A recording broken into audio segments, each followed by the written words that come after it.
Hello, everybody. Hello, hello, hello, hello. How we doing? How we doing? Just fine. Captain, I just wanted to start out the show by sending our prayers to the indigenous villages up in Alaska who just got hit with was that a typhoon or something? It, they're Well, if it's called, what are they called? yeah, I mean, it's probably tsunami on that, and because typhoons or tsunamis are like in the Pacific, I think they're called tsunamis. I had this boy. I must have slept because this is originally just heard about it news. So yes, definitely. Yeah, I mean, up in Killingnock and Kipnook and Hapniak villages, these are all Eskimo villages up in the that northern rim of the Bering near the Bering Strait, and there's a sea there. But I mean, the coastal inundation was just horrific. We just wanted to send out, and yes, the Alaskan authorities are taking control of the situation. The people are sheltered, and all that talk about, they canceled a grant.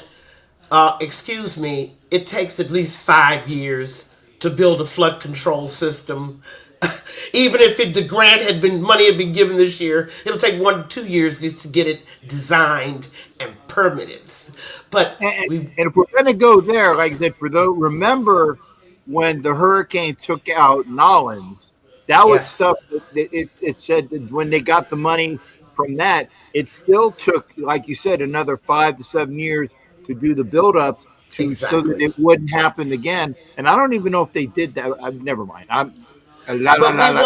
we want to make sure we do a shout out for our Alaska, especially Miss Heidi. I know she's not in the area, but still the whole state has to be devastated. And we got news of something that I told you about 2 weeks ago when I was going down wide when Gino's in the pocket and looking down the field. Oh, there's nobody open. And I mentioned one person who was, did I say on strike? Uh huh. Oh yeah. Mr. Jacoby Myers, who you decided after 3 hard years of his best work for the Raiders. You can wait. We haven't made up our mind. But Colton gets the $60 million extension. And oh, by the way, Colton is now on IR for the Hmm. third year in a row. But there's rumors that he's going to be traded. What are you thinking about that? Well, Jacoby's going to be traded. I mean, what was it like? Schefter said that the other day, and I think somebody was like, "Yeah, no shit, Sherlock."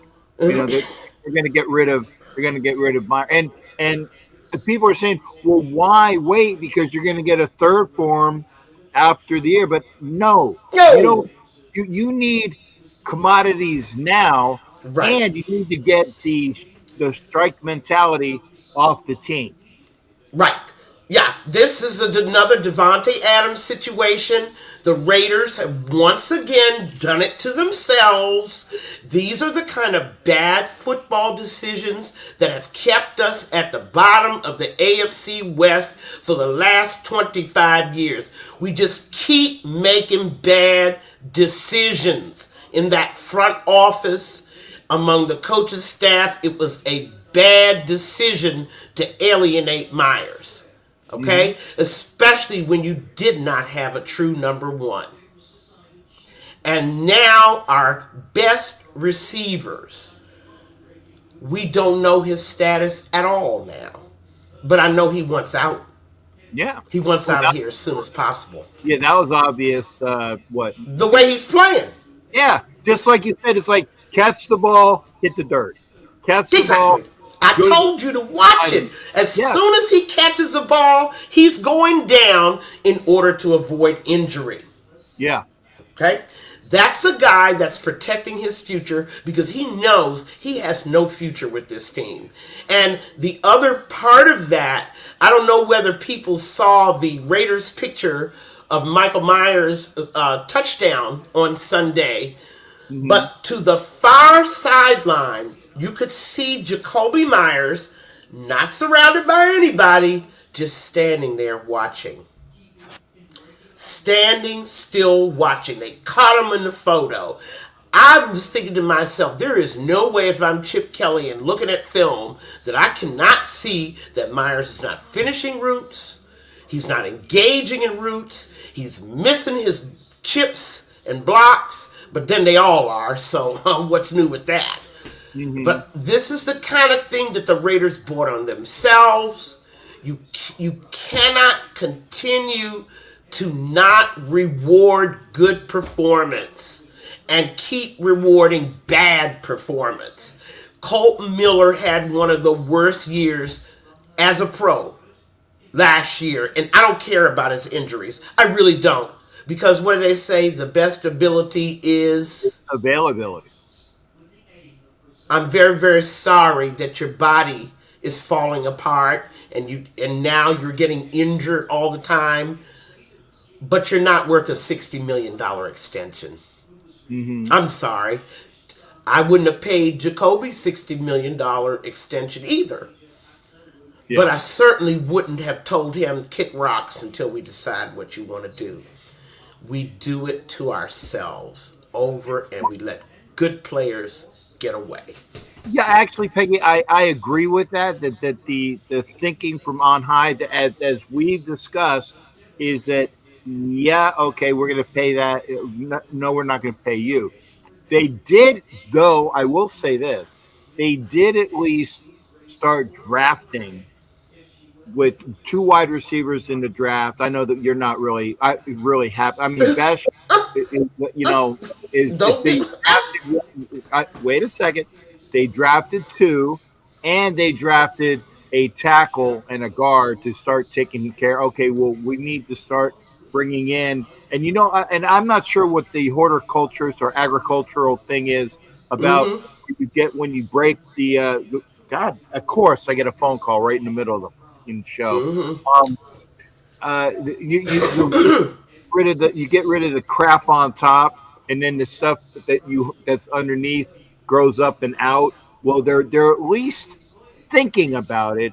They're doing it through the draft as far as getting rid of the crap that's on top and bringing up more. So they've at least addressed the Yeah. wide receiver position. But And I said last year, I said, or actually earlier, I said, if the guy's not producing, get rid of him now because both Besh and Thornton need playing time in order to start getting with it NFL speed wise. well, there's so many things that both Beck and one of them is a functioning O line and a functioning quarterback.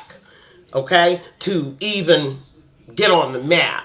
And for the moment, our offense. And let's take a look at that game. Congratulations to the defense. They had a fantastic game. And this is the only unit on our team that I think has heart. They were humiliated by that 40-point bashing that they got from Indianapolis, and they came right back strong. Now, admittedly, it's the Tennessee Titans, who, oh, by the way, the Raiders caused yet another coach to be fired Yeah, next yeah, week. yeah. We're at least 2 for 2 in my recent era. Play a game against the Raiders, look like shit. Bye Get bye, bye Brian bye. Callahan, and But then bye bye to the former coach of the Garglers who they wanted to right, get rid. right, and yeah, that. But I'm thinking about Callahan and his daddy, And yeah, that was the former other his thing that daddy. they wanted to get rid of Bill more. More than they wanted But to get rid of Brian. Yeah. in order to do that, in order to get rid of Bill, they said, "Well, you're not getting rid of your father, so Mm-hmm. we're going to get rid of you to get rid of him."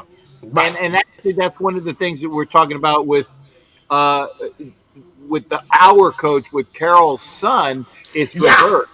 It's Yeah, we've reversed. got the same exact. But let's go back to our defense Hmm. coming back from that drubbing that they got against Indianapolis and showing against a team that admittedly, when they got a rookie quarterback, right? I Maybe. don't think their defense is that bad, okay?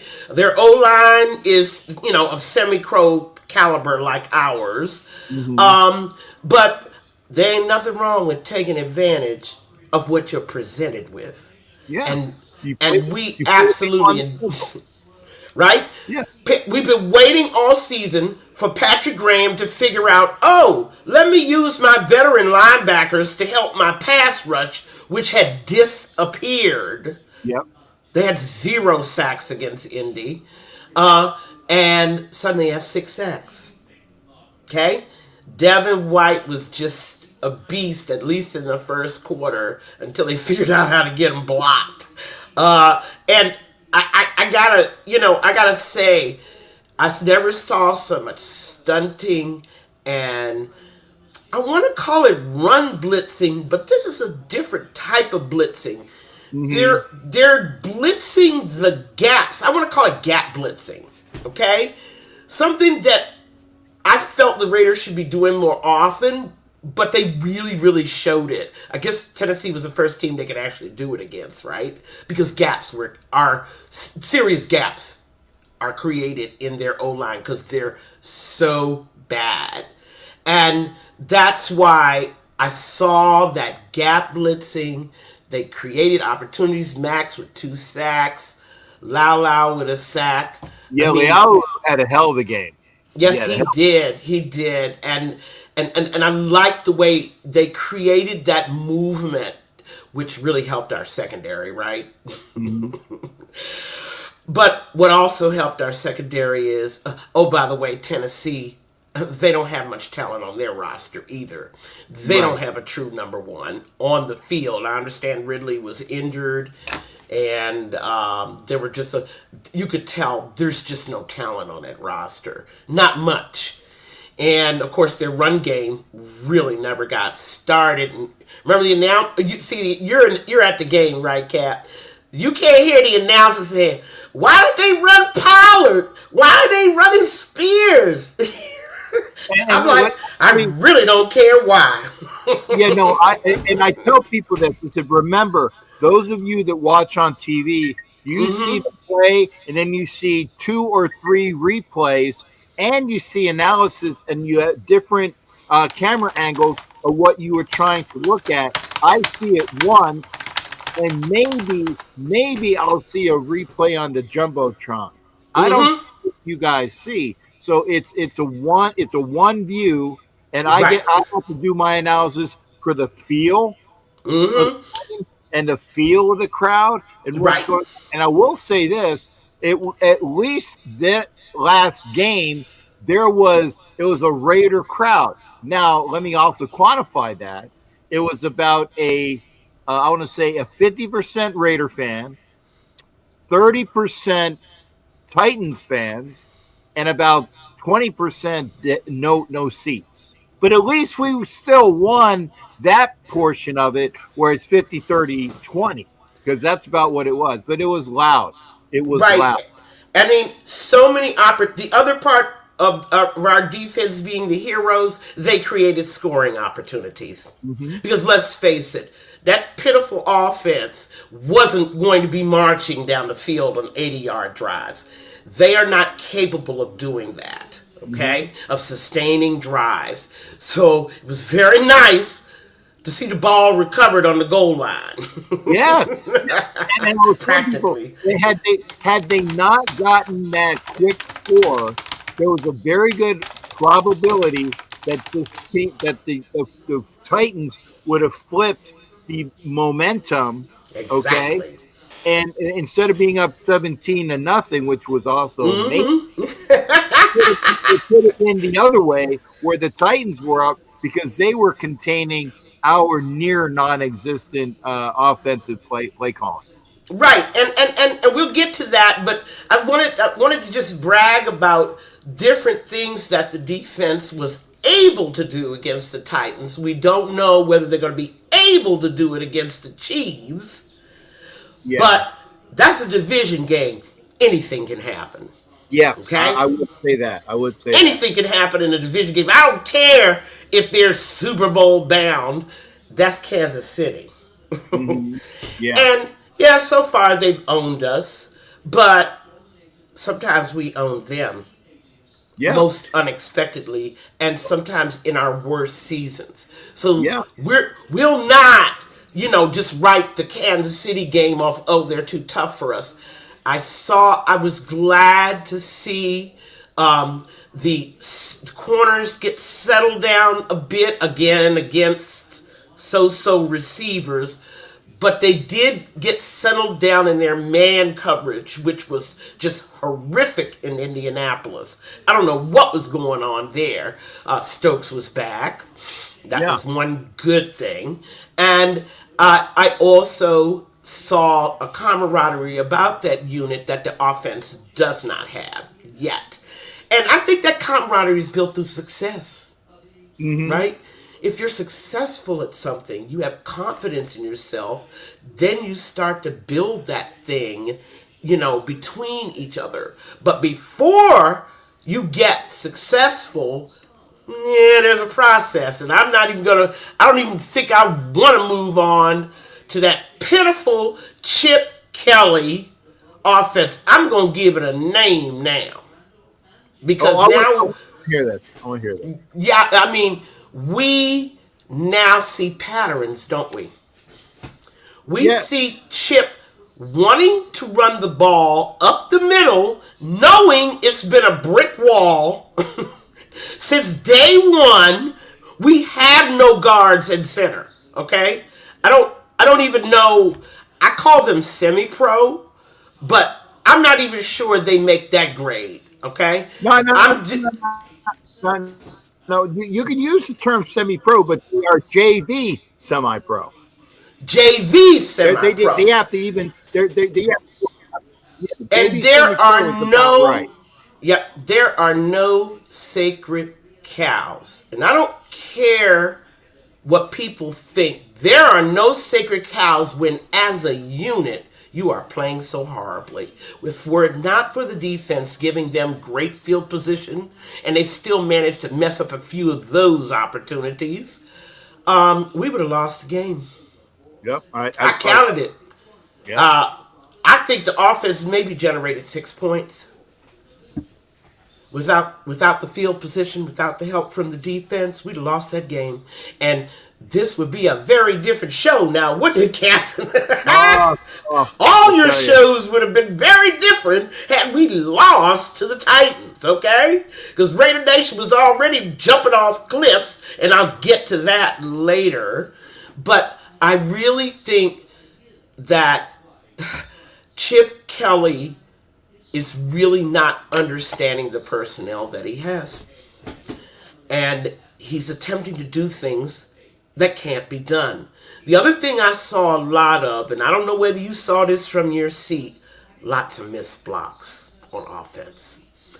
I'm talking about wide receivers, tight ends, and O line.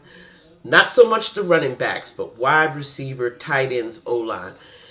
But then you got to look at the play design. Why in the world would you put a 5'9", 182-pound Tucker and assign him to block a D lineman? No, Why would he be assigned to a yeah, guy that outweighs him by 100 pounds?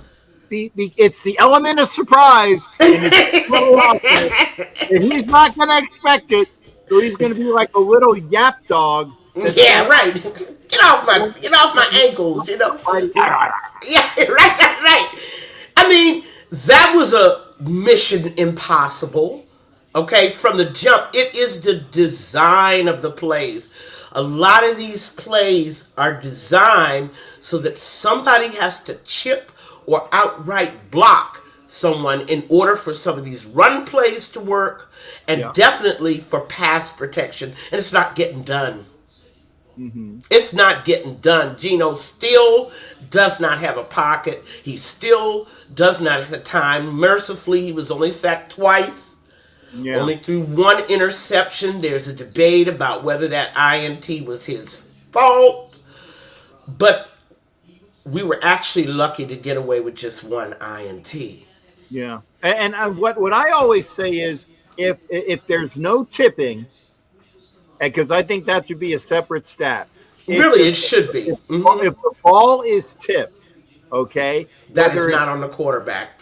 right, if the ball is tipped, whether it be by a defensive lineman that pops it up, what like I saw in Indianapolis, or if Bowers tipped it up to the guy that I saw in the very first game, or if it's like just playing a case of hot potato where it goes like a pinball machine with the flippers, right? That's not on the quarterback. But if the ball is going right to a defensive back like you saw up in DC, or it was that on these Was games. that the Commanders? No, the Yeah, Redskin game. yeah, yeah, I, all that tip ball thing. That indicates the ball did come in the vicinity of the receiver. Okay, or it and was it was popped up about to the defensive position. lineman. You Right. know, the better wide receivers in the game know when you have that tight of a window, it's a fight for position. And I'm sorry, we don't have wide receivers that fight per position. We just No, don't we have them. And that is another thing that Gino is looking at down the field. I'm not making excuses for his bad judgment. I'm saying that all around him, people are playing bad. yeah. And let's talk about Genty, who could have had a 200-yard today if we had a pro O line that could Yeah, open up some holes. that's what I said. It's like, and you had said it a couple shows ago, and I said, nah, let's just kind of get send these in. No, fuck it. I want to see Grant. I want to see Rogers. I Hell, sure do. at this point, I want to see Laki Tassi in there. Exactly. I'm ready to see And some he can't kind do of, any yeah. worse. He can't do any worse. I mean, I know that they're rookies. Okay, they're gonna make rookie mistakes. It's in the title, rookie Mm-hmm. mistake. But at least they're getting experience. And you've got Colton Miller out. Okay, throw Glaze over at left tackle. Put Grant in at right Mix it up. tackle, Exactly, and get Captain. and get and get Rogers in there because Parm and I will say this though, after watching a couple of the clips after the game, I was in Stu's house and I can't remember who we played before we played the Colts, but I was looking and Parm actually did make some blocks downfield and was opening things up because remember I only see it once on the field and Exactly. I'm denigrating the entire offensive line. But I saw Parm actually. Oh, he's out there leading. He's doing what he's supposed to do. I said. So I will say I am Except a on little bit. pass protection, Yeah, yeah. It's run which block that is he's doing well. 50% of any O lineman's job. I don't want to hear how good they are at run blocking.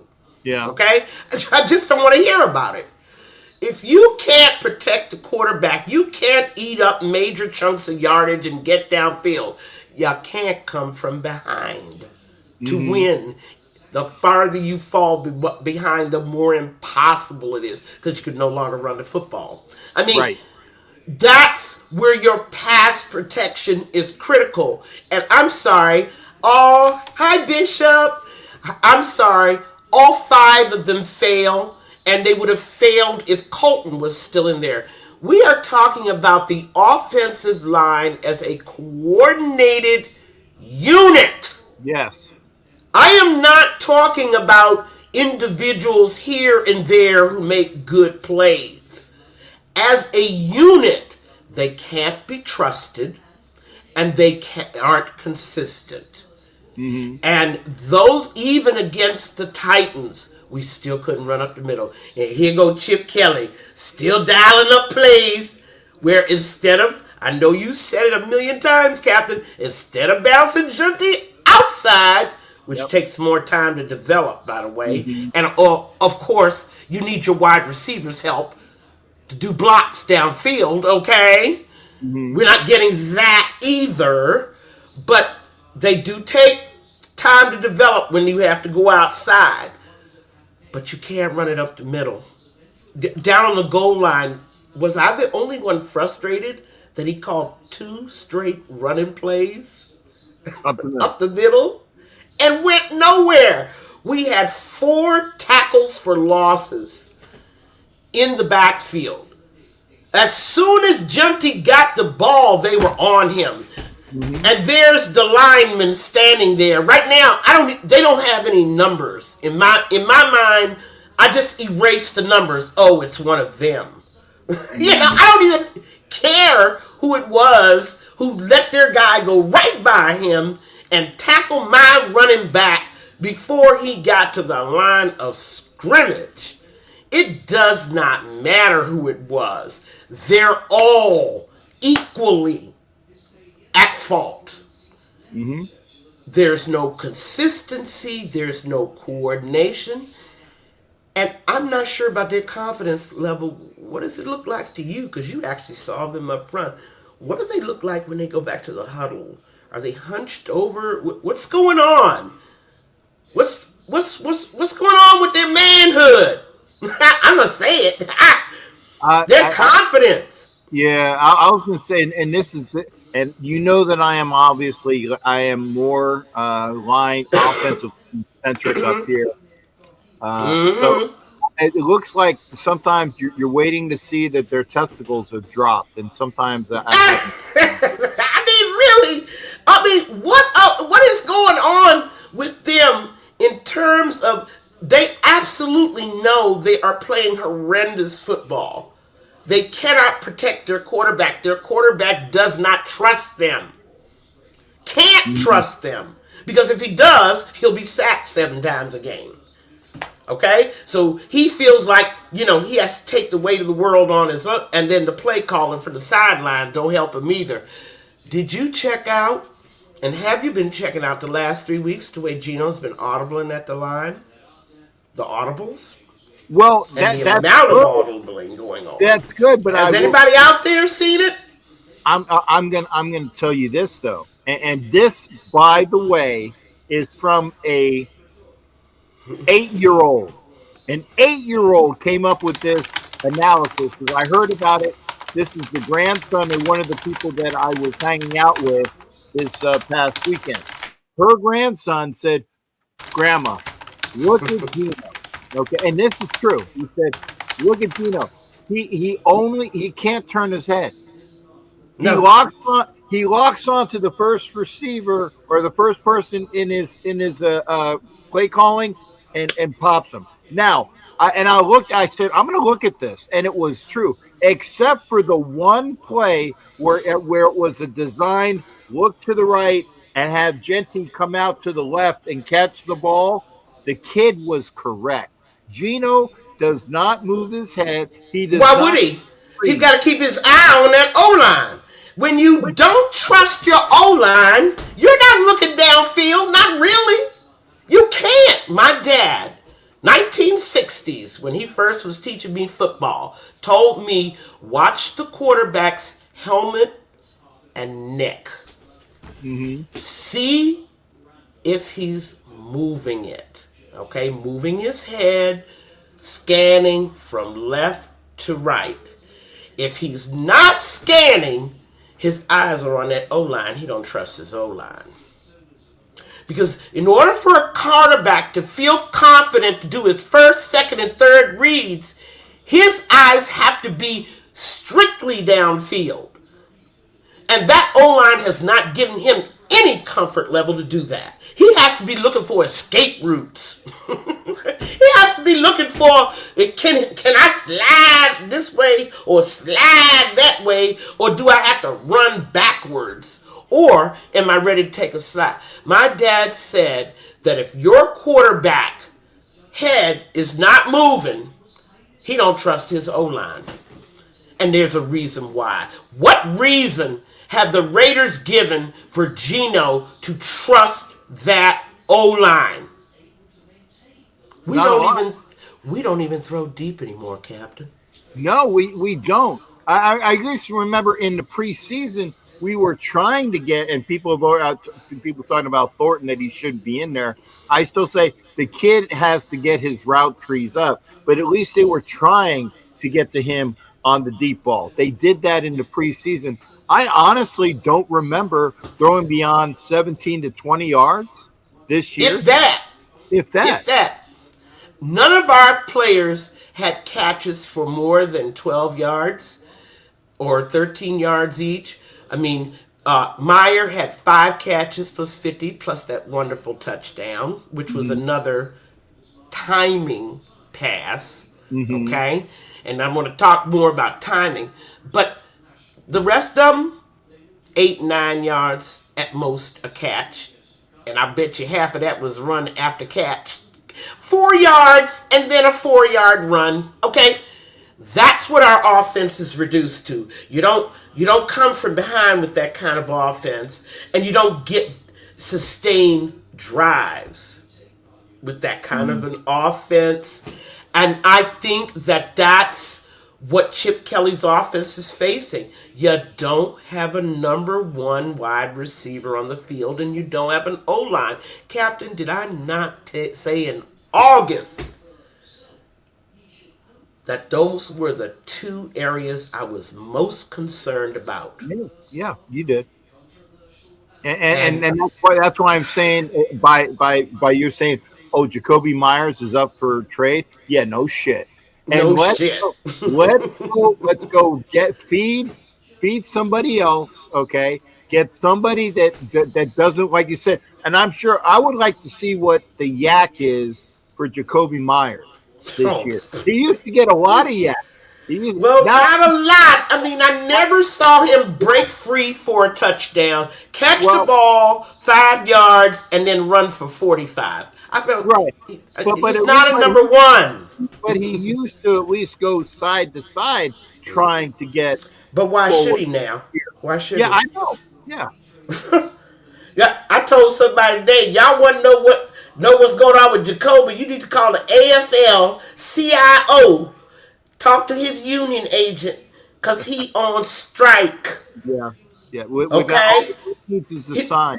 Yeah, he's not going to. And then somebody also suggested, well, he should play well for us, as an audition. He don't need to audition. He's got They'll tape from take last year. they'll take him back up in New England. You know they will. McDaniels will take him back up in New England in a minute. He Yep. don't have to worry about a job. Who is he auditioning for? He just doesn't want to get hurt playing for us. Okay? Just like last year with Devontae. The second, you see, the rest of the players in the league are watching this. We think we're in this little isolated cocoon where nobody can see what's going on. Where the good players in the league, the very good players at every position, cannot see what's going on in Vegas. They see players being disrespected. They see players losing their all pro status and yards and just not performing here. Yeah, their bank account might be better off, but their careers are going nowhere.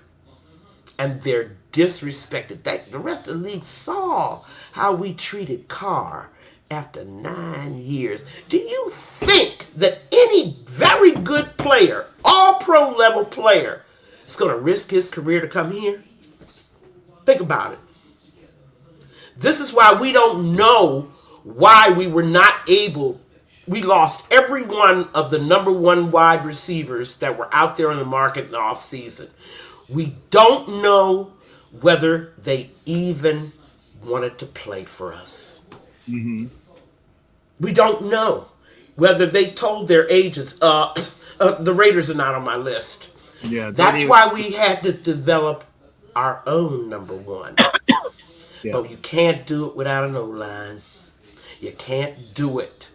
And that's what the problem with Thornton. I told you I was going to get back to poor little Thornton. They mentioned earlier, our audience mentioned earlier that Thornton, You poor don't little got no thing, dog. he's just lost. That's all I can say. I watched him go out for routes.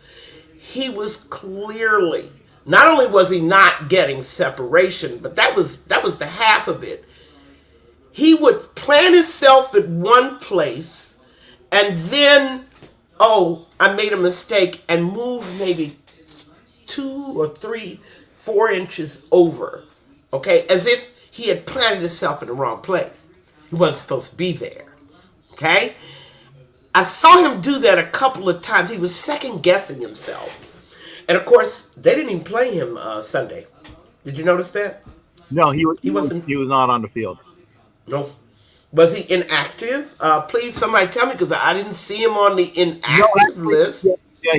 Well, I don't know. Like I said, I don't check the parameters of I don't what think he the was on the inactive list. He simply right. did not play. Yeah, Nobody looking at film. Bachman, Bachman and Besh played as the wide receivers, and Tucker obviously. Those were the guys that we saw on the field. I Beck didn't think have any catches either. right, right, but I don't think that. I think that the only reason why you may have seen him is, God forbid, one of those guys got injured, and then you had to trot somebody out there. Right, and with Thornton, I was looking at him. I did pay attention to him during the Indianapolis game, and I'm telling you, there's this confusion. But he's a rookie, and you got to give your rookies a pass. I mean, you almost have to say, look at how much. When they talk about drinking through a fire hose, right? Oh yeah, yeah. You're just having to absorb. He wasn't inactive. Zero catches. That's his third straight game with zero catches. But I don't think he was on the field Sunday. I didn't see him. I didn't see him on the field. Yeah, I know it was Chip, Bachman and Tucker and Besh, and those are the only guys I've ever Chip seen. Kelly is looking at his film. He has to have seen Myers half-ass play. And then he has to have seen how Thornton was struggling, just struggling. And people want to put everything on Gino's neck as if this guy was ever going to be an all pro quarterback. That was never going to happen either. Okay? He's an average quarterback that requires an O line to block for him, requires wide receivers that can get open. If he doesn't have any of those three things, he's going to look like a bum. He's one of those quarterbacks. And now we need to talk about, let's bench Gino And boy, what and result would they be? put Kenny Pickett in. As somebody tried to argue with me on another podcast, well, we just want to see how he would do. Why do you have to see? You already know that if Gino's struggling with Chip Kelly play calling, with wide receivers that can't get open, including one on strike, and then a O line that can neither run or nor pass block, how's Kenny Pickett going to help? Is there going to be you think there's going to be some kind of miracle that suddenly the team is going to rally around him and they're going to be hitting those blocks that they heretofore have been missing? Parham and Meredith will actually open up a hole for Junty to run through. I mean, Thornton will finally take his head off his ass and learn how to run a route and catch it. Tucker will get off the line without getting chipped or lost in the crowd. What's going to happen if Pickett is out there? Any different from what's happening when Gino's out there? What, he won't throw the ball? He won't throw interceptions? Is that what you're thinking? Come on, speak to Well, me. first off, What? Pickett's not going to make mistakes, I get it. I get it. misreads. He is.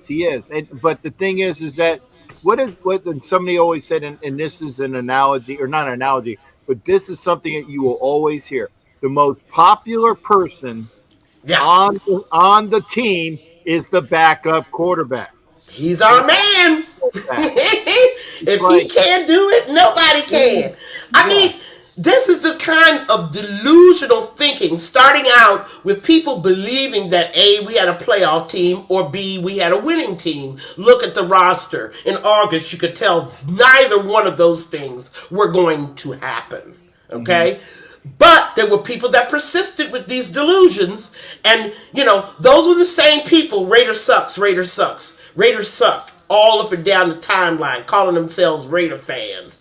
I know everyone has a breaking point, Yeah. but you started out with unrealistic expectation for this roster this year.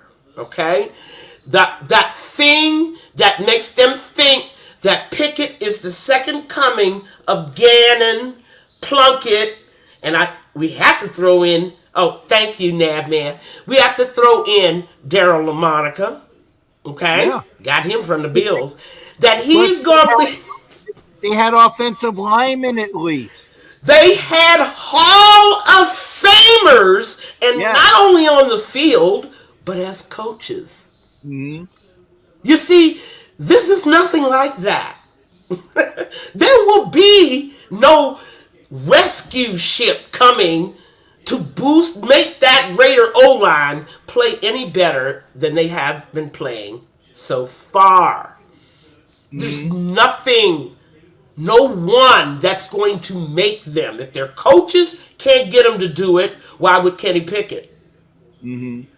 You're the people that just basically are in that anybody but Geno mode.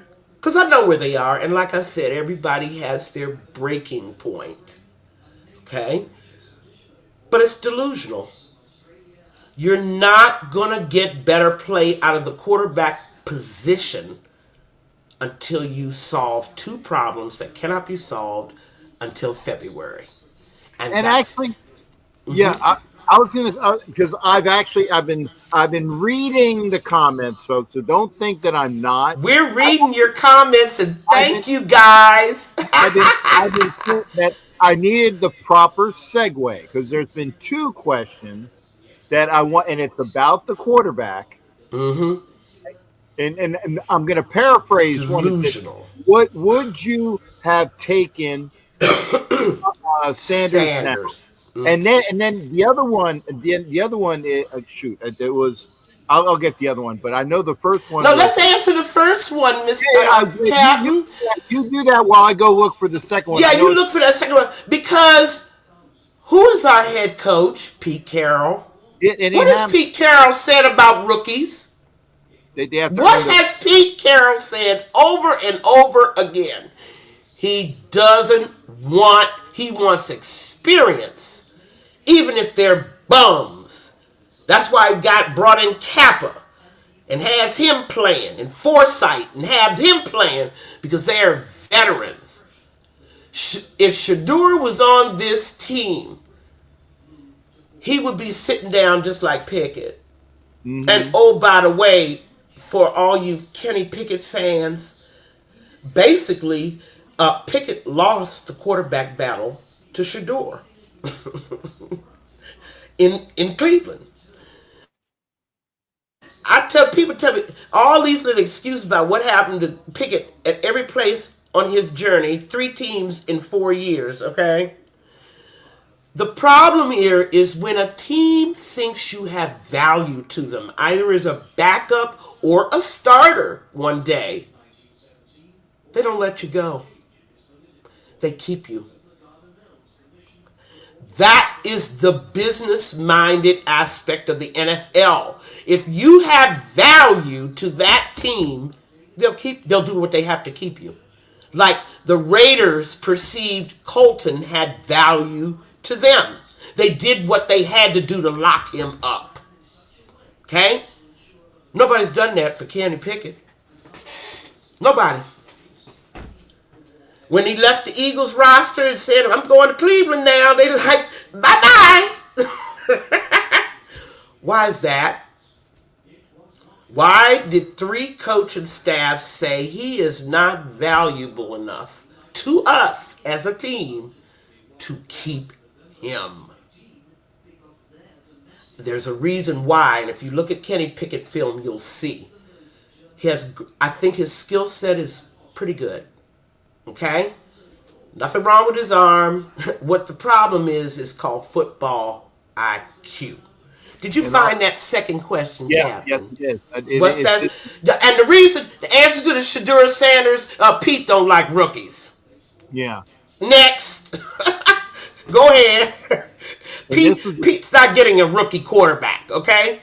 Not yeah. for what he has in mind. And you just probably answered this question because Bruce said if we had the chance to have gotten Cam Ward in the draft, would we have Yeah, drafted? yeah. And I don't know. That was the first pick of the year. When he the number one pick, and Lord Mhm. knows the Titans weren't gonna give that pick up to anybody. I mean, they have had quarterback issues really since Mariota got injured, and that's been almost 5 years ago. Mariota kept getting injured, kept getting injured. They brought Ryan Tannehill in there. Then they drafted Malik, and Vrabel didn't want Malik, didn't want him to play. It was a bunch of controversy. One of the reasons why Vrabel is not in Tennessee, but he left that team in shambles. And Cupboards were then bare. you draft Cam Ward to a team that has nothing around him, not even a coaching staff to support him. I, Hmm. I'm afraid Cam would be in the same position if he Yeah, were a I Raider. had to look at that. What do you think about Captain? I think Cam would be in the same position that he is today, except with the Raiders instead of the Titans. If we had gotten a chance to draft him. No O line, no wide receivers, right? A running game that's struggling, even. And by the way, if you had picked him, Junti wouldn't have been here, right? Junti wouldn't have been here if you Yeah, had picked Cam yeah. Ward. That would have been our first round pick. So no running game And I either. actually and Ed says I want to see Cam Miller. That's true. I also think that Navman was talking about there were other quarterbacks that They're right. the shuffle of quarterbacks. Mac Jones, Baker Mayfield, Sam But Darnold. There we were other quarterbacks available, and we didn't go after them. no, because Pete likes who he knows, and Pete don't like people without experience. We bought into Pete Carroll with his winning record, with his Super Bowl appearances and one ring. We Mhm. bought that package. And we are now becoming very familiar with his philosophy of how he coaches. And he likes his vets and he likes his favorites. Okay, he has favorites, and Gino was definitely one of his favorites. Gino was snatched up off the market even before Darnold, right? Darnold stayed out there a long time, but you have to ask yourself the question about Darnold: why did the Vikings get rid of him and just gamble, throw the dice with McCarthy? Why would they do that? And Darnold had given them two straight very good playoff seasons. Why would they let him go just like that? Wasn't about the money. There we go again about the business equation of football. If this guy has value to me, I'm going to do what I can to keep him locked up. I want to I, make I sure. couldn't believe I couldn't believe the Vikings let Darnold go. I just Yeah. couldn't believe it. Well, I would say that was, and I want to actually give props and thank you to Navman. When you do send a tip, I do like to make sure I at least get you on the screen. So thank you there. Thank you, Nav man. And That's the captain positive. deserves Good. more than a tip. He deserves dinner, a nice steak dinner, and some drinks. And I want. every, I I would want say to. something else on the air, but Yeah, they no, might censor us out. no, come on, Peggy. They ain't gonna censor us. I fucking say that when you're not here. I Okay. mean, I'm sending two hot women. I mean, the work, you're a hard. I told you before, you're a hard working guy, Yeah. and the Raider Nation truly appreciates your dedication and keeping football discussion active in the nation. We are one of the most active fan bases in the NFL. We talk football, okay? We know the game as a fan base, which brings me back to the delusional belief that certain people hung on to, that this team could actually win more games than they lose with the roster that we had. Mm-hmm. And the quarterback that we had, what did you think? Gino was Gannon. I keep having to remind people, who did Gannon have to throw to? Yeah, was it two Hall Some of two Famers? bums, I think. Yeah, One was named yeah, Jerry Rice, yeah. and what was the other guy? Some guy who also had a color of a color. Oh, that would be Yeah, Brown. Yeah, that would be Tim Brown. Not yeah, to mention John Gruden as his coach yeah. in the days when he could coach, when he was And an offensive genius. then he also had a puffed out reporter that could actually Oh, get off the line I and mean, thank yeah, you. He had a beat down O line, nobody less than 320 on that line, okay? yeah, And they could also move and pull and do the things, poke people's eyes or whatever they had to do. And oh, by the way, we had multiple running backs that came out of college as, almost Heisman favorites, hmm, okay? Really, really good running backs. That's what Gannon had around him. yeah. He don't have nothing like that. There's nothing like that, with the exception of Matt Crosby. And we have to be truthful with ourselves. Do you see any other All Pros on our squad? Well, you're an all pro because it's not only did Navman say you were beautiful, Navman's wife said you were too. So that makes Well, you an tell all pro. both of them thank you very much. But, Captain, I asked you a serious question. With the exception of Max Crosby, do you see any All Pros on our roster? Bowers, if he wasn't injured. Well, he's an all pro. He was an all. He should have made all pro last Yeah, year. yeah, yeah. Okay, so we'll take that's two. That's two, and that's it. You, Because you don't even see any potential all pros. no, Maybe no, no, Junty. no, I was getting to that. Genty, if he had more than a bubblegum machine gun line in front of him, it would, Turnstiles. I yeah, mean, it would be Genty has the potential. he has the What potential. like he has the. I But sound like the guy who studied. He has the potential. He but does. look He does have look the. at the rest of that offense, and even on defense. I mean, if we had kept Spillane and Ah, Spillane had continued, no, see, I'm definitely and I'm sorry, and maybe argued this. nah. Argued this. I was going to say it's the money for Spillane. As Spillane was a great player who made his mark with us. Nobody knew who Spillane was. Nobody knew who Spillane was when he played for the Steelers. He made his money with us, and he's a damn good player, but he wasn't Mm-hmm. worth what he was asking for. And, Okay. and neither was Maury. But Yeah. what you were paying for, and this is again the hidden NFL economics equation, not only value, but continuity Mm-hmm. of the same unit playing together year after year after year. You look at the Legion of Boom, that Pete Carroll, those guys played together almost 5 straight years. It wasn't 5 straight years, none of them left. They were all there. And they developed into one of the most fearsome defensive units in the NFL.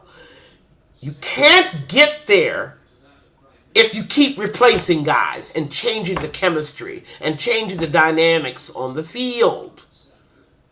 That's the hidden value of overpaying a guy to stay. Okay? It might seem to you that he shouldn't have been, he's not worth that. But what happens when he's suddenly not there? That's a hole that has to be filled by a brand new guy that nobody knows. And that's what we lost when we did not at least pay one of those two guys, Morick or Spillane. But here's the wild card. We don't know that they wanted to stay. How Yeah, do and we we don't Navman know that. brought up a good point. Is that the Spillane's contract and the contract that he actually signed with the Patriots, yes, they gave him a little bit more coin, but it actually negates that because in the state of Massachusetts, he went to Massachusetts instead of a tax-free Nevada. Mm-hmm. And granted, remember, folks, you get taxed when you play the game. So you remember, it's not just that it's Nevada. It's half of the games are in Nevada. The other half are where you play. So he would have been taxed in Massachusetts. So basically, half the contract is where they're Mm-hmm. playing, and you're getting your ass taxed horrendously when you go to Massachusetts or California or wherever. So But that's just, but even if we wanted to retain Spillane, how do he we didn't know he wanted to stay here? he didn't want to be here because I guess he could see the writing that this was not for me. Mm-hmm. And there it is. Rip it.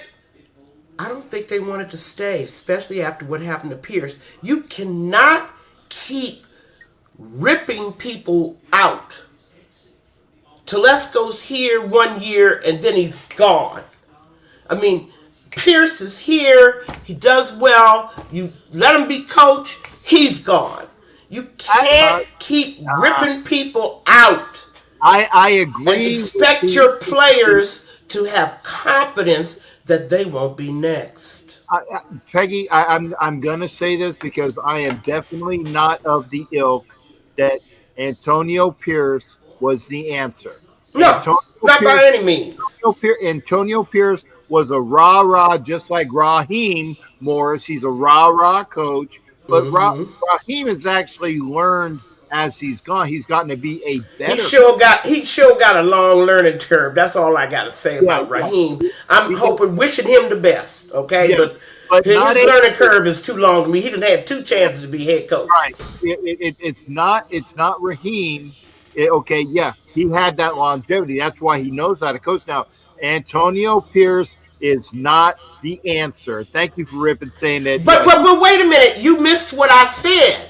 About I'm talking about it from the perspective of the players. yeah, They don't really care why it happened. We as fans knew, yeah. but they're looking at it from a businessman's perspective. What are the prospects? A new head coach is coming. That I'm going to have the same favorite position that I had under Pierce. Hmm. What are the prospects that the Raiders are going to treat me fairly after I've seen what they've done to other players? It's a business decision. It has nothing to do with how good, whether Pierce should have stayed or go. It has plenty to do with how it's done and whether they're next. They Now let say if you treat those guys like that, you'll treat me like that. And I I'm can't put my family's livelihood on the line like that. yeah, and I think Navman is thinking along my and may if I'm wrong, I'm wrong, and you can tell me, Bob, because I know Bob. Right, Um, right. you're talking about Pierce or not Pierce, but Carroll doesn't play rookies. Okay, He well doesn't. technically after this year, they're no longer a rookie, are they? Right. Okay. But Well, Carroll has wait, wait, wait, wait, favorites. wait. Let me finish now. Let me finish. Okay. If this offensive line sucks as bad as it does, okay, then at the end of it, why are we not seeing Grant and Rogers and maybe if he has, I think, Rocky Tassi because they are not rookies anymore. They are a not Wait a minute, vested. Grant and Rogers are rookies. That's why I said after this year, they're not rookies. They But should be that's why you're not going to see them this year. they should be They're part of going the to keep the same bums on the field. next. And Yeah. just like Gino is not going to be replaced. We're finding out about Pete Carroll and his coaching philosophy and his coaching style. But I'm going to tell you what, something I didn't like. But it's also not Carroll. And I've been waiting to say this for a couple It's for a not couple of shows. Carroll. Who is it then? Wait a second. the dissension, and I got this from a very highly placed, credible source with that knows what's going on in the locker room. The dissension in the Raiders locker room is not necessarily coach to players. Oh no, it's coach to coach. And you can figure out Well, the you can two see that the two big dogs in the locker room are are Chip doing Kelly that. and Carroll. And, Thank and you. and the other part of that is his other coaches. His O line, his son as the O line coach, that adds more attention. And Yep. then I don't even know who this. I didn't even bother to look up the special team coach. One of our great people in the Oh, audience was Joe McMahon. he. McMahon was the Certain special people are sucks. doing a horrible job as Yeah. coaches, And that's and they're McMahon, and he sucks. I can say that. He sucks. The whatever Broncos is going on. was so happy to get rid of him because I said, "Oh, he has this accolade." I said, "No. The guy sucks. The guy sucks. We need to get rid of him too." But we're finding out, and Asa Gregate, we are finding out more and more every game, week by week, about how Pete Carroll coaches. And let me add one more thing, and I'm past my time, but I want you to think about this. Who was it that made the decision not to sit Brock Bowers down when he was injured in that New England game? How dare you put that young man out there on a knee brace for Mm-hmm. 3 weeks? The defense knows he's crippled. They running circles around him. Okay? He can't run a route. He Yep. can't get separation. And then you finally, when he can't even move, you finally sit him down. You risk further injury to really our best player. Yep. And I How? was going to. Who made that decision? That's Who a Mike. let that boy go out there 3 games? Don't tell me about Bowers saying, "Put me in, coach." He don't get the last say on that. The Yeah. coach does. That was a Mike Shanahan RG3 move. RG3 all over again. If you had sat Bowers down for the next 3 games, He he'd have wouldn't be been ready just for the. healthy and ready to come back. Yep. Maybe. But Yeah. now you have stretched what should have been a 3 game recovery. Now it's 8 games. They're talking about not even bringing him back until after the bye. If Yeah. then. And now I think they're lying to me about the extent of Bowers' injury. I think he needs surgery. I'm going to go out on a limb and say that. It's been too secretive, too quiet. Well, How deep? even Bauer said that he can't discuss his issues, That's and what I was. it wasn't Wait a minute. it wasn't because of what is it, HIPAA? It's not because of HIPAA. He can't talk about because he doesn't want to say, yeah, I shouldn't have been playing, and because I need. You can't divulge that crap. Okay, it's like, yeah, I really need surgery, but we can't really talk. He can't Yeah. say it. So bravo for him for to not saying it. Although the implication was clearly there, they fucked up their analysis, and Not only that, but yeah, why risk this kid's future? yep, Future injury. RG3 was never the same player after playing on that bad knee during that playoff game, and that knee never came back. He had to retire from football eventually. He was no good to anybody. hey And Bishop, go ahead, go ahead. And you can do it. You and Peggy can have your own show oh my gosh. your I'm saying. on your channel. Thank you. I just want to thank you because us women don't have a chance to really express our views about football. And I'm hoping that I encourage more women. But I'm just saying to you, you're looking at Pete Carroll's coaching philosophy at work. He had the chance to show us that he cared about his players, and he didn't Yeah, with Bowers. that was a Mike That was Shanahan. some crap decision. to let Yeah. that boy go out there on that knee brace as if that was going to help the team, which it didn't. It didn't do anything to help us. Just like Max Crosby last year, hobbling around on that, what was it, an ankle? No, it was a Right? knee. It was a It was knee. a knee. Yeah. Hobbling around trying to be brave, Cal Ripken, Iron Man. And they finally sat him the last two games, maybe three, but they finally sat him down for the It last was two ridiculous. games. If my dad told me if a player is hurt, just shoot him up with drugs and you can send him out there. He can take the pain later. But if a player is Is injured. injured, Yes. you must I allow him to heal. If you care anything about the team and the future of that player and his health, you have to sit him down. And that's the last thing I'm gonna I'm but gonna say now. you also got another offer with Navman because he does have his own YouTube, Oh, unlike he Big does. does Oh have well, his own Captain, you have YouTube. permission to get us There in you touch. go. I've got to go, everybody. But I really think, just to say one more thing about Kansas City, Captain, and you can take it away after I'm gone. But Hmm. with Kansas City, that's a division game. Yeah, Okay, that's that anybody's game. I am sorry, we have been bit in the ass by too many division games in this year.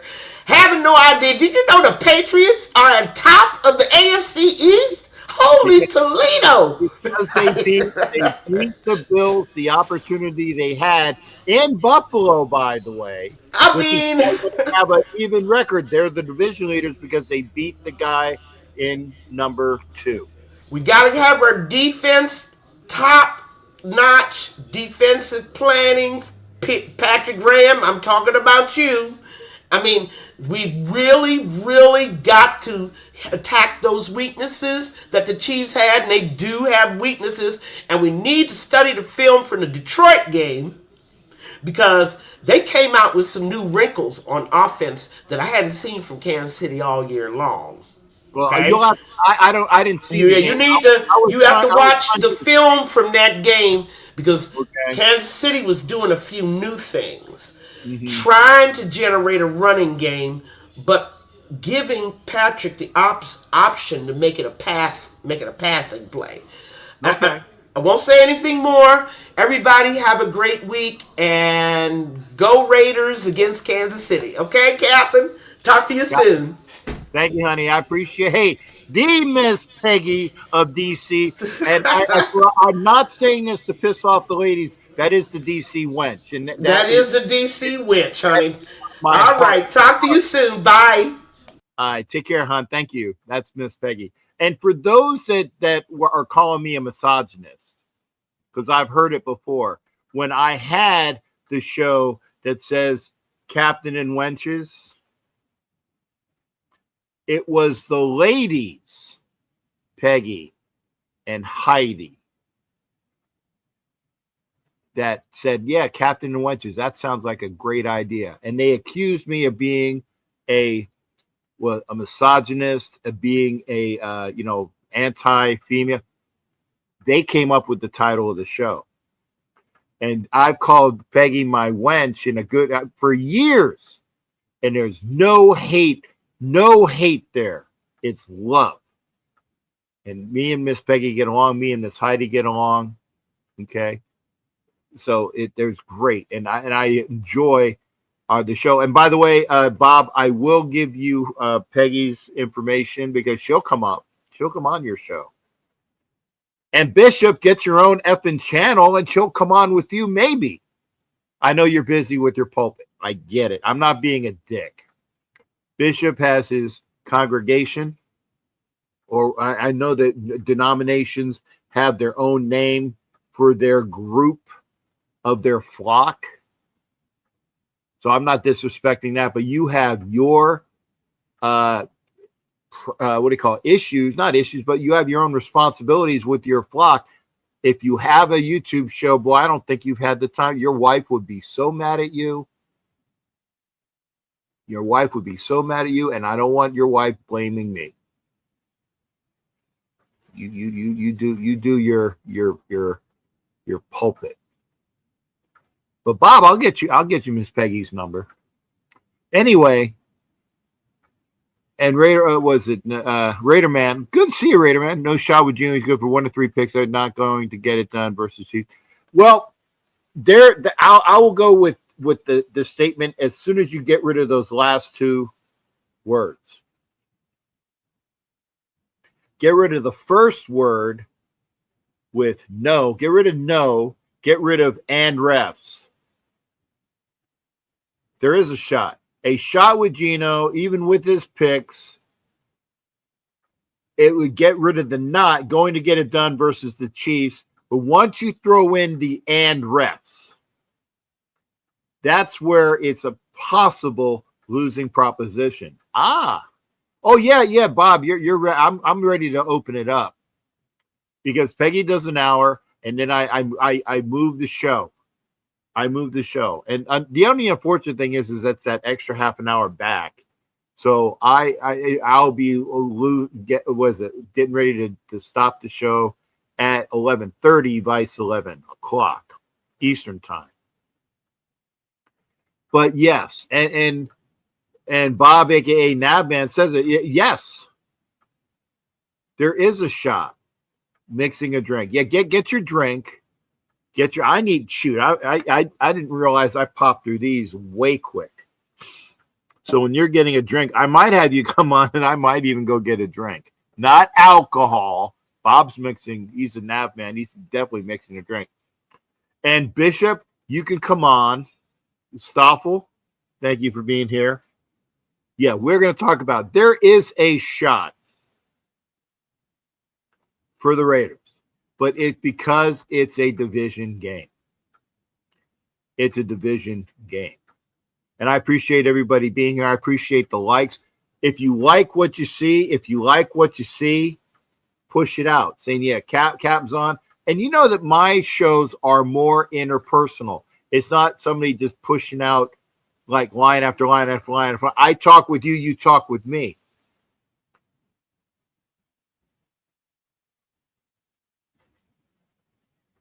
Yeah, was it Azo Brigade? Oh, I'm putting it here there, Bob. I'm putting it up for everybody. If you wanna be in the show, hit the link. You want to be in the show and talk about the Raiders versus the Chiefs, hit the link. This is Chiefs week. Remember in Kansas City, it's Raiders week? Yeah. It's Chiefs week. It's Chiefs week. This is what gets your blood boiling and all that you're going. Thank you, Raider Man, because I was about ready to mention that. For those that are saying that there's no chance, I'll get you a second there, Bob. I'm going to throw this up. Cleet Blakeman is our referee. Cleet Blakeman is our referee. The same ref, and granted, it has to also go with the crew. There is a mixing of the crews. I heard that from Ref Guru. There's a mixing of the crews more this year than they have in the past. So Blakeman's the ref, the head guy, the white hat. But as a referee, 4 games, Raider games at Arrowhead, by the way. Well, at least I know the last one was. I'm not sure if the first one, because we are 2-0. We are 2-0 with Blakeman calling Raiders Chiefs game. Somebody will have to. I know the last game was the Christmas game in 23. Mike, Sarah, I am saying there's a chance. So you're saying there's a chance. I agree. There's a chance. So having said that, and I thank Miss Peggy. And again, Bob, I'm gonna get you her contact information. She'll roll with you, especially when you. And I'm not saying you're buttering her up with the because they are deserved. They are deserved. But when you threw in that your wife said that too, that was the ding, ding, that was the clincher. She's full blown. Yeah. So yeah. She's like, yeah, I'd love to do a show with her. I'm like, seriously? Yeah. Yep. She was like, man, this lady's freaking full blast. She knows what the shit. She knows what she's Yeah, talking about. she Now, does. but you got to understand, my wife's a Panthers fan, so it's going to be one of those where, you know, I love it. I'll Yeah. watch it. I won't even say a word. Bishop, I see you, but it's going to be a bit. I want to make sure that Bob gets his voices in edgewise. Bishop, I'm telling you right now, if you bring up a fucking other subject that is not Raiders, I'm going to get you out of the studio faster than shit. I'm not taking it today. Okay? What happened? I'm talking about Chiefs. Bishop knows what I'm talking about. And I love Bishop because Bishop is Navy as well. Bishop is Navy as well. Yeah, he is. He's Shipmate. Navy. He's Fucking the knock it shipmate. off, bro. He's the shipmate. But if he brings up another subject, I am not taking it today. Oh, He knows what subject does he want? What subject was it? He knows. I'm just going to leave it at that because I'm not going to have anybody else bring it up either. Oh no, I'll bring him a subject. If he No. It's him and me subject. It's him and I. Gotcha. It's a sports subject that is non-Raider related. I think the fucking Dodgers have to fucking use their starters all the way to the 9th fucking inning because I'll tell you what, their fucking closers can't do it. But we're going to get off that. We're going to get off that. We're going to talk Raiders. Go ahead. Right, gotcha. Okay, it's Raider time. Okay, gotcha. Raider time. Yeah. So something I think everyone should understand is that Rashee Rice coming back. It's their bonus. It's a bonus. Is it a good bonus or a bad bonus? Because I actually think it'll work against them because he's going to try to get playing time in, and he hasn't had the gel that he has. So it's actually, I think, going to inhibit their offense. I think it's going to inhibit some of their offense. That's me though. So they think that he's gonna like fly, no pun intended, to go there. But I think it's going to inhibit their offense. So we agree that being in shape and in football shape is two different things, right? Yep. Okay, so here's my thought process. Not only has he been out for the last 6 weeks, he was down for injury last year as well, right? He did have an injury last year. I can't remember how. I hate saying how injured was he. This sounds like an old Johnny Carson show. It was hot. How hot was he was injured. How injured was he? I don't remember. I do know that he did have some injuries that took away games last year. Maybe Bishop remembers. Maybe other people remember. But he was out for other games. So just so everyone understands, when you're suspended in the NFL for 6 games, you also cannot practice with your team the entire 6 weeks. You're away from the facility. You're in the weight room. You're doing this stuff. You cannot practice with the team. He started practicing with the team Monday. Mm-hmm. So I see him being more of a hindrance than an asset because he's going to be a target that is not familiar with the offense. And that's the last thing the Chiefs needed because they've looked like shit on offense for almost all season long so far. They didn't look like on the same page and shit.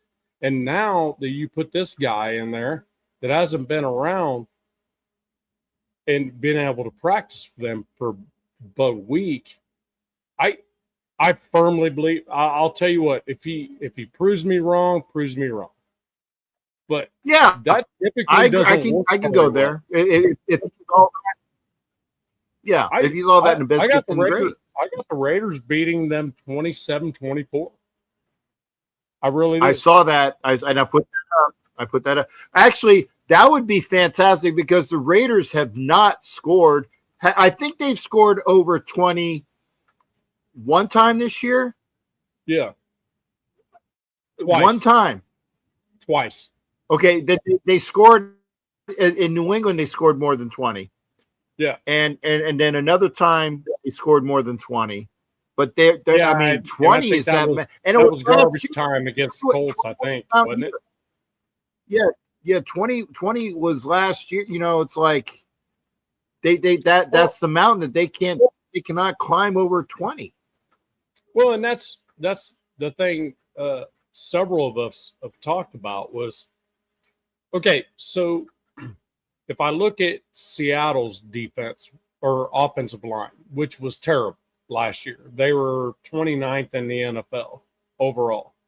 And the thing about that was that Geno was never pressured up the middle. He was pressured from the outside, which allowed Geno to step up and make a play. We're the opposite of that. So he's not getting big pressure around the outside. He's getting pressured up the middle, which is Meredith's problem. So JPJ has to freaking move left and right and like move everybody away out to the outside. That's his job as a guard, right? Move everybody out. And he's been doing that, you know? And I think that's why we're where we're at. Hey Jess, how you doing, man? But I think it's why we're where we're at, because I think our coaching staff knows that JPJ is athletic. They need to use him with his athleticism as a guard, because if we want to have a good running game, we need him to be able to pull. Jordan Meredith is not athletic. He's a freaking big mauler dude and doesn't have a whole lot of speed and movement. So, and the other part is, I guess from what I've heard, is that JPJ doesn't do a good job of communicating protection. He doesn't communicate protection across the line very well. That's something that he can learn. Yeah, that's important. But the thing is, we're so far removed from that locker room on how they're communicating that shit. I mean, we don't know how that's rolling. All I know is I want JPJ starting on an offensive line every single game. Yep. Kappa, go fuck himself. Get the fuck out of here. I don't need that dude. He's gotten blown up I don't know how many times in videos I've watched. He just put somebody else in there. I don't care if it's freaking goddamn Peggy's. I don't care. Just I want a dude where you can say, just go blow this guy up. That's all I want at this point, because I don't want Geno having freaking pressure in his lap. And he's getting that a lot. And that's why there's so many tip balls. That's why he has so many freaking picks, man. Hell, half his freaking picks are freaking tip balls on the line of scrimmage. It's because the middle of the line is moving to his face. You know, and he's, what is he, 6'3", 6'4"? I get it. But, I mean, some of these freaking dudes that are rushing up the middle are freaking 6'6", 6'7". And they're getting up in his freaking joint, right? Are you sure about that? Because and again, maybe it's because I'm not paying attention. I remember the tipped ball in Indianapolis. I remember the tip ball in Indianapolis. Well, I remember the Bauer tip ball at the very first game. I remember him throwing to players that just read the route and good. Yeah. Bishop, don't go away. Don't go away. I'm going to put you on when there's a good when there's a segue. I don't like a 3-screen. I hate a 3-screen. I want to talk one-on-one. So when Nav is and he's going to give me the hey, I've done up. But yeah, I don't, because he has 10 interceptions and I only remember 2 being tips. So if there's more, then I want to know it. Now, not all of them been tipped in the line, but the thing is, as a quarterback, right? If you have all this shit coming to you, you're throwing off your back foot all the time. If it's coming, that's what I'm saying. It's technique. Do you understand what I mean? So it's not quite getting there. Now, we have a lot of freaking young dudes. Trey Tucker's like the only dude that we can actually throw to that he's going to be where he's supposed to be all the time, right? That's why the Jacoby thing's going on, because Jacoby's just kind of freaking stopped playing. Have you noticed that? He's just kind of stopped playing. Yeah. Well, that's what Peggy was saying, is that, I'm here, but I'm going to catch the ball. I catch ball, I fall down. It's kind of like he's Eastern European. I kick the football for touchdown. No, I catch ball, I fall down, because he's not going. He's getting no yak at all. But, he's Trey Tucker's trying to score a touchdown every time he touches the ball. Yep. So I guess my thought process is this. Do I think Geno's doing great? Hell no. I think everything's got into his head because everything's coming to him. Instead of if the outside rush comes, he can step up into that, but he can't step up into an interior line that's getting rushed in his face. He lives on stepping up in the pocket. Mm-hmm. You watch several videos, he steps up in the pocket and delivers a freaking missile. But a lot of his picks have been these floaters, right? And it's because he didn't have anything else to do with it. Because he's got all this freaking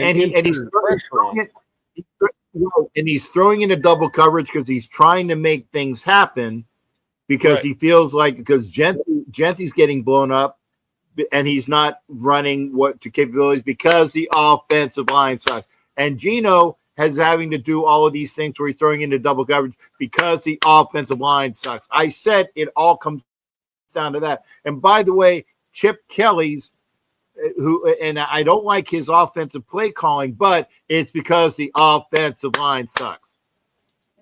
3 things that happen because the offensive line sucks. And I'm going to ask Bob if I can bring in the other shipmate on here now, because I hate running a 3 screen. I hate running a 3 screen. No, it's okay. But I am. No. I'm gonna bring in, because I know he'll go away otherwise, and I will move myself over to the comments so that you can see why isn't he on screen? Bishop, you should be on screen. Yeah, it says you're on screen. Bishop, okay, it's a spinning circle of death. Oh, it's a spinning circle of death. So it was. Yeah. Okay, Bishop, I put you on. I hope the shipmate needs a fucking Cadillac and fucking mop buckets. Yeah, it's a Cadillac. Okay. Maybe I'll do it like I'll try it again. I'll try it again. There we go. I moved myself over. Yeah, I'll move myself over. Normally I like to be in the middle, but I'll be over so guys can, read the comments, because white on white doesn't work for comment. But I want to get some words in edgewise, folks. It's like when you're making kind of like, try to do comment, so we can all work on it. Welcome to the show, my other shipmate, Bishop AJ Brayhu. Thank you there, brother. And Bob is obviously Bob, are you a senior or a master? Retired senior chief. Yeah. Okay. Yeah. I want to make sure I didn't want to demote you, but I also wanted to make sure that I had it correct. So Bob's retired senior chief. There you go. They didn't like him. And Bishop, master chief, so I stayed a senior chief. So. Yeah, well, see that. I mean, and I'm going to say this, and I actually have so many people to say, yeah, I made chief, but I didn't have I was the mouthy chief that never made senior chief. I was the mouthy chief that never made senior chief, and I have people say, "Yeah, you got all the shit for 8. They just didn't make it." And welcome to Bishop. Are you still here? Or are you locked up? It's a little faded. It's slow. Nice to meet you there, sailor. Hey, shit, man, how you doing? Go on, brother. Looks like he's at Wog Day right now. I didn't say Nobody it. else will know what the fuck that means. Yeah, if you're not in the Navy, you don't know what's going on. Bishop. That's a Wog Day look, though. Look at that. That is a Wog Day look. For those who don't know, and I did not bounce him. You saw that I'm trying to get him in there. You saw that I did not bounce him at all. He was locked up and he can't get a word in edgewise. Okay. Well, maybe when Bob's done, we'll try to get him back in there. We need maybe that's what it is, but I think his internet. I agree with Bob. Yeah. I think it's a Wi-Fi thing. Yeah. It's better without his picture. And Edward says better without his picture. Wait, do you mean me? Edward, come on, bro. No. Now this one looks like a better connection because there we go. He's moving. He's moving around. Okay. Go ahead. There we go. Yeah, he's moving around. Nice. Did you get closer to the router, maybe? Yeah. No. Okay, go ahead, Bish. Yeah, I'm in my office. Nice. You saw it was not me. That was not me kicking you out. I don't want to hear shit about you saying that I didn't want you on screen. I put you on 3 times, and you bounced, not me. I mean, I didn't touch the screen. I just kept getting kicked out. I don't know what was going on. No. That was your effing internet. That was not me, because I said it every time. You were like this, because even Bob said that's a Wog Day look. Because got a Wog Day look on you. You were frozen.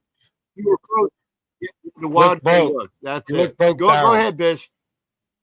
Yeah. Then, first off, and David Zahn's in the chat. He knows what Wog Day is. Who's on there? Hey, to both my seniors, I want to say, salute to both of you from a salty first class, retired disabled veteran. I want to say thank you for your service. Thank you for doing what you do for this country and what you did, and for your valor. Because I've said it many times at the VA to my brethren, no matter what branch you served in, no matter what job you did, you could have been signing up to play in the band. I don't care. The minute you raised your hand and said, I will go. Now, my dad was That is it for me. You got my respects. Right there. Because we all had to do some ugly ass push-ups. And I had a dirty sock put in my face at one time because the guy didn't like me being who I was and why I joined the Navy. I put it on my hard card. My uncle's a 2-star. I said, hey, I didn't know nothing about the Navy. I was going to join the Air Force. Anyway, long story short, my love, my heart, my, up here is because I served. And at the end of the day, I thank you guys for being who you are. And every time you put on the hat, it says veteran and things like that. Same here. Thank you. Yeah, you go. My mind lives. My mind lives in the USA. My soul lives in my fellow veterans. Amen. Right. Amen. On to the Raider news. There you go. That's as I said. I want to hear the silver and black stuff. I want to, because gold and blue is all through us, only hear the silver and black stuff. Yeah, I know. That's Oh, gold and blue, hey, by the way. hey, we ain't scared to freaking beat Navy you down. gold and blue. We could beat you Okay. down. Navy Okay. gold and Okay. It's fragile. The whole thing is this. The whole thing is this. I think we should all be on the realistic train for a second. We didn't just go beat the best team in the league and the division. None of that. Let's take off the rose-colored glasses and let's look at it for what it is. We had a hard time stopping the sorriest team in the league. They shouldn't have scored anything. We should have picked them off all night long, but we didn't. We sat up there and got lazy and oh man, the word will come to me in a minute, but it almost seems like we're malingering, of the duties of wearing this. And as I watch the game and I see them and I remember, come on, Captain, I remember so many old films on the greats. And I'm like, if you're going to hit somebody, hit them with some of this. Get a flag, get a penalty. I don't care. Mean it. But don't come out there, Max Crosby, and just touch them down and pat them. Hit them. I'm sick and tired of seeing this milk down, we gonna wet down and sit down to all these old teams that don't even deserve to win in our stadium. The fact that they play against the silver and black, that's an attitude. And if you don't come out there with all that gumption, don't come out there at all. Just don't do it.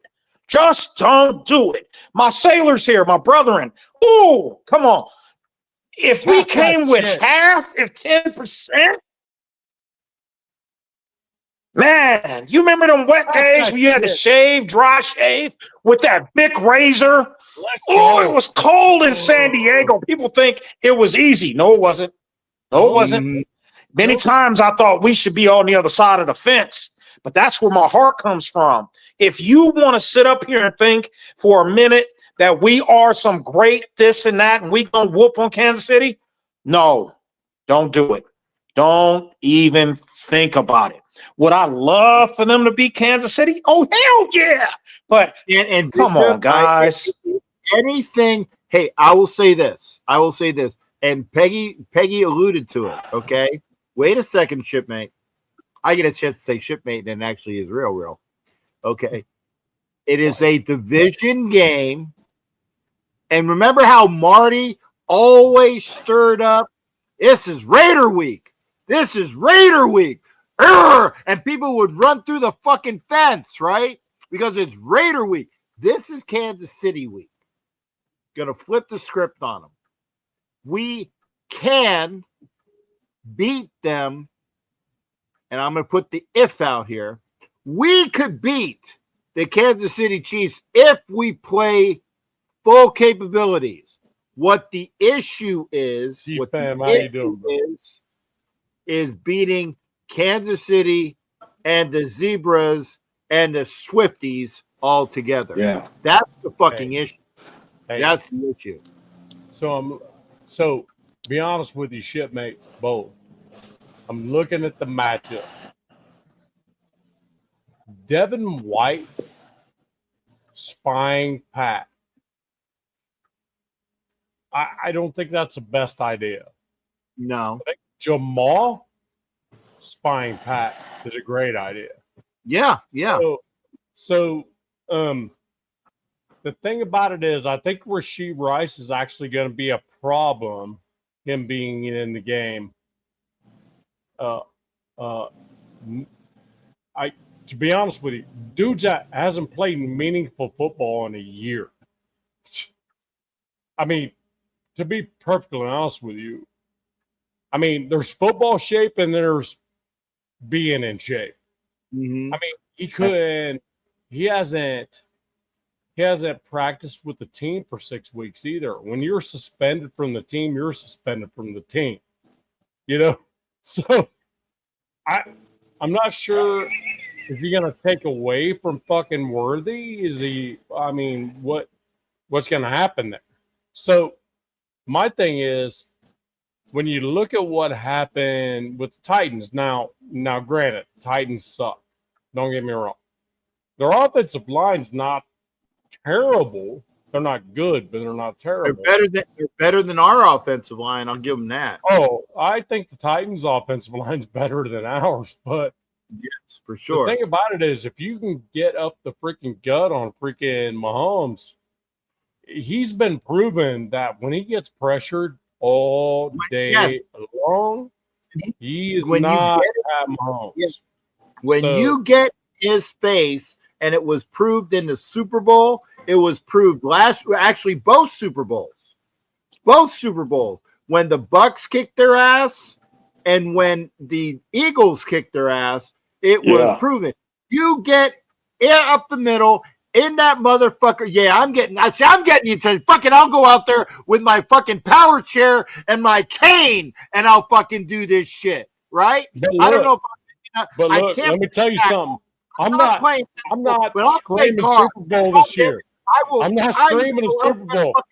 I just want to see Pat Mahomes fucking crying on the sideline. And you blow up his fucking inside. That's what I want.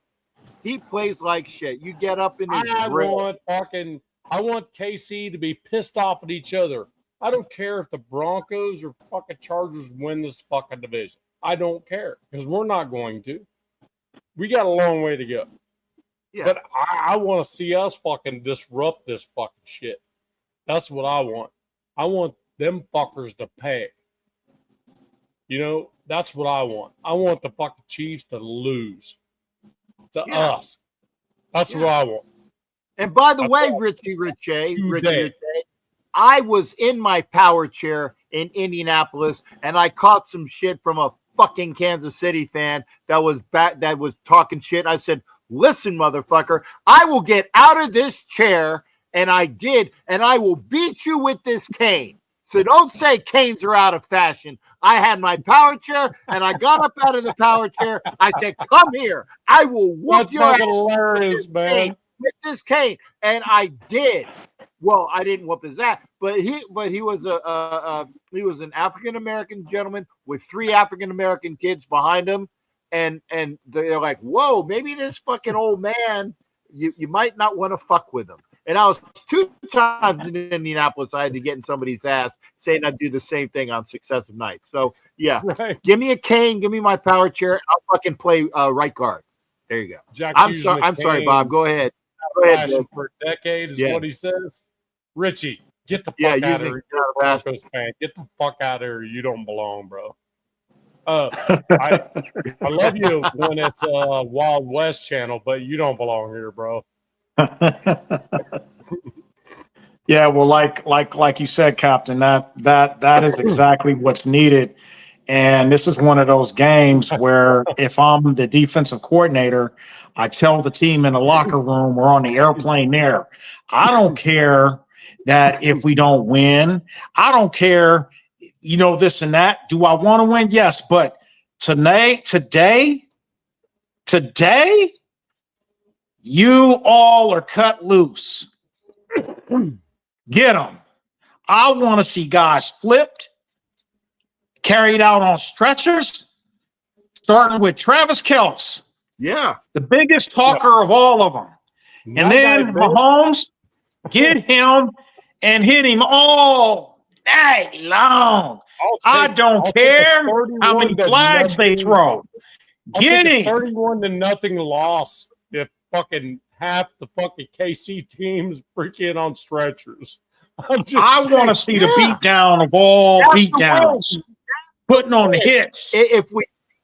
If we beat their ass, even if the scoreboard doesn't indicate it, remember when the Raiders would always fuck up a team so bad that the next week they couldn't play against whoever they were playing? Yeah, That's what I want to see. exactly. That's Be what I want awfully to see. physical, like the water boy. He said, it's gonna be, I'll tell it's you gonna get what. awfully physical in here. Because I'll tell you what, Devin White's ready to fuck somebody up. That dude is ready. Isn't he? He's ready to fuck somebody up. You Devin know. White's just waiting for a dude to get fucking smashed. See, Devin White was looking. He was lurking all game long in that Titan That's game. why I want to see him and Adams, either one of them. Yeah. I want them to fuck up Chelsea. Because then they will pan to the box and you'll see Taylor like this. Right. Oh no! They right. No. They will pan right. quick. I don't care if there's a 15-yard penalty. I don't give care him an early retirement exit party. If Devin White gets fucking thrown out of the game for a fucking crazy hit, great. Love it. You know what I mean? I'm telling you, that's all they got to do is tell the defense the gloves come off this game. Like, look, dude, because we got a losing record right now, and it's up to y'all. You know, if you want your job, now's the time to play balls to the wall out. Yeah, like they did down in New Orleans. And I ain't condoning nothing, but yeah, we need some of that. We need some of that nasty. I want the old nasty. Right. If I was the coach, I'd be like, I don't care about the rules. Just put them on their ass.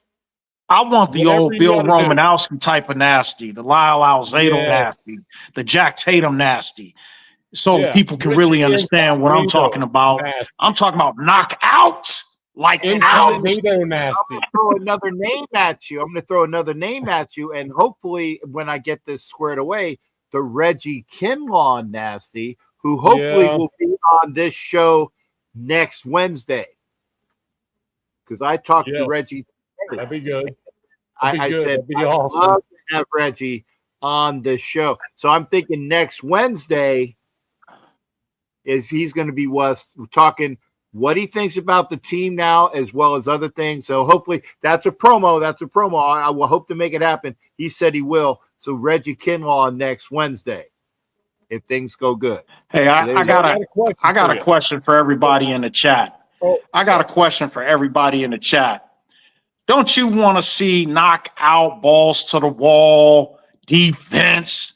Don't you want to see putting on the hits on Sunday? Do you not want to see Travis Kelce knocked around, bounced around, limping his ass out the game, if not on a stretcher? Do you not want to see that? Let's go. Put a hell yeah in the chat if you want to see that. Damn the W. I want to see that. Down. What was the name of the character that dude played in Fast Times at Ridgemont High? Because they kept saying because it was against Lincoln. I remember the high school was against Lincoln, and they kept saying his name. And I can't remember. It was like Wilson. Well, and then the guy, the offensive line is going like, yeah, that's what I want to see. Yeah. Hell to the So, I mean, I was on MHRT, and I just kept putting it in there. I'm like, I think we just need to freaking just be nasty and just freaking Jefferson get ejected and everything else. Yeah, all game long. He kept saying I just don't want people to even want to play it. That's right. You know what I mean? Right. Get physical. That's all you got to do. I don't want them to play us. I want them to be scared to play us. If they roll out Rashid Rice, Mr. Criminal, first time he comes over the middle, welcome him back with a nice pop. Yeah. Then he goes right back out to the sideline and say, shit, was he defenseless? Welcome back. Now see you next year. How's he defenseless? I mean, I'm serious though. If you're gonna wear the black, there's something about man. Across the field, how the fuck are you defenseless? I guess, Captain. Across the field, you chose to run across the field. How are Captain, you defenseless? somewhere in my past life, I was a pirate. I'm telling you what. I'm a warrior. Some back on some desert field in Jericho. Sure that's three of us right there. I'm just made that way. You know. Yeah, I'm like, hey, I look, got it. I teach electrical. Put me in the damn Roman cathedral. I'm chopping off heads. Yeah, Bishop said it. I'm doing it. I'm from there. I'm with that nasty. If you can't understand me, I understand. Maybe I don't. But hey, if you're gonna put this on. So I'm an electrical instructor. Okay. So at an academy, right? Like a trades academy. And I said, hey, touch that right quick. And stupid motherfucker will actually go up and touch that. You know, I go, yeah, you fail. You know, so I'm that guy. You know, But you told me to, dude. no, I'm like, hey, go touch that. They're like, I prefer not. Most of them would. You know, right? Exactly. But the dude that does. And then I'll go, okay, so do you want to still be in the class after getting your ass zapped? You know? Yeah. Well, apparently I need to teach you a little bit better. You know, I wish they'd let me walk in the locker room before the game. My thing is this. Every single time the Raiders have an opportunity to blast a motherfucker, they got to. They got to. We're not winning the Super Bowl this year. Let's just create our freaking identity. That's important. Yeah. Important. And I don't. And somebody was mentioning, and I'm not sure if it was Mike Sarah, or if it was one of the other pieces. We still have not shown what our identity is. We have yet to do that. And that's why. And then Peggy was not saying that Pete doesn't play rookies. Okay. Well, then this year, when you're gonna have to play Thornton and Besh, because there's nobody other than Bachman that's out there as a wide receiver. There's another a lot, and I do like Bachman, but no, by the way, I would love to get some Alex Bachman stuff after the game, but there's all these I didn't mention him by name yet. I have some. Just saying. I'm not going to mention him by name yet, but the fucktwat who throws his kids in the front corner of the black hole to grab gloves and then puts them back behind him on an assembly line and then laughs at me about it. He said, "Wouldn't you love to be my kids?" Because I called him out. And he went on his IG and he's like, here's a Parm glove. Here's a Genti cap. Here's a Gino hat. Here's a Tossie hat or glove or thing. He calls me out and laughs at me for shilling his fucking kids for merchandise, which he sells on eBay. Fuck you, asshole. Wow. What an asshole. Jealous. I'm not jealous. I'm thinking you are so fucked up. And so that's not a Raider fan at all. Well, yeah. No, I've seen these types at the camp. They got their kids with them, and my wife and I were at the camp, and I see kids, and the kids don't really know what's going on, but then the parents have put the kids right up there, and then the guys want to come and sign some autograph, and then they pull out a big helmet or whatever it is to get signed too. And I'm thinking, now I didn't ask the coach to sign my jersey, but I wear it still, even though he signs it. Captain, you know me. I've walked around with a Cliff Branch jersey with the signature and everything on the back. Amazing. I rep it because it ain't for sale for me to put on the wall. It's me. It's mine. And I don't care what people might think about me, but I'm gonna tell you something. What Captain George just pointed out, I don't condone it at all, because what he said is pimping your children out for merchandise. And that's despicable. It's disgusting. And the Raider Nation everywhere should say, not today, not ever, not amongst us. And if you see somebody doing it, check them, because that's not right. Oh shit! Well, this Fucking, person, I still have not mentioned his name, but at least now we know it's a man. I still have not mentioned his name.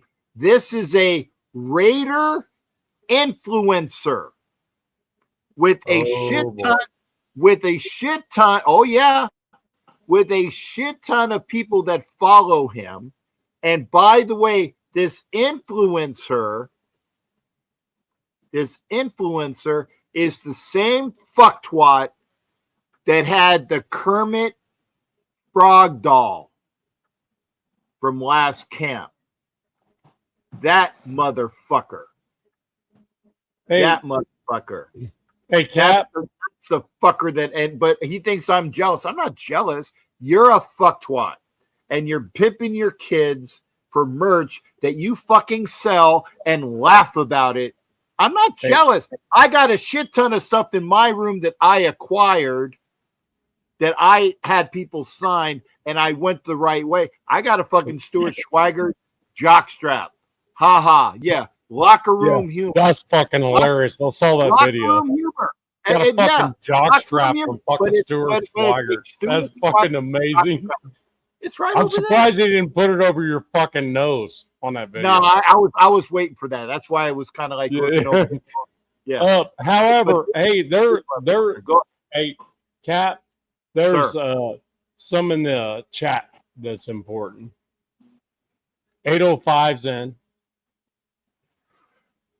All right, bueno. And I see 805. I'm looking bueno, for and G-Fan. Family. Yep, there you go. G-Fan. Jack Kenna. Yep. I saw Kenna. I spoke with Kenna today about an unrelated issue. I will get back to you, Jack. Kenna is always willing to talk Raiders at any time of the day. You can just freaking give him a holler and he's ready. He's ready. So Bob asked me for my jockstrap, but I couldn't let it go. G-Fam says, get the fuck out of here, G-Fam. That's Gabe. Gabe, get the fuck out of here. I'm sorry. I soapboxed it last night at the end of the show that I do with Coach Defense. I had the hot take. I said no hot take this week, and I did it again. I fucking put his ass on blast without mentioning his name. If you guys can't figure out who the fuck it is, then you're not paying attention.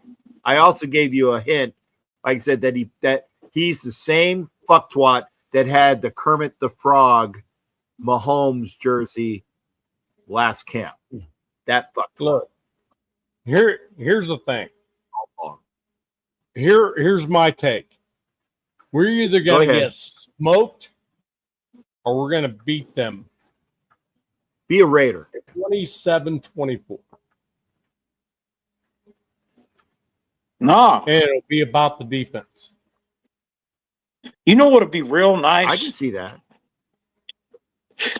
Go in there and shut them out in their own house on national Shut TV. Them the fuck out. That'd be fucking amazing. Max gets 5 sacks.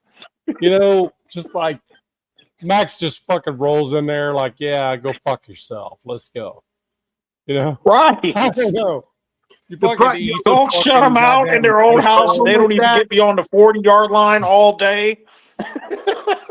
He just sees some Max Bills and goes, I'm going to go off today. That's a Derek Carr in New Orleans game. That's a Derek Carr New Orleans game.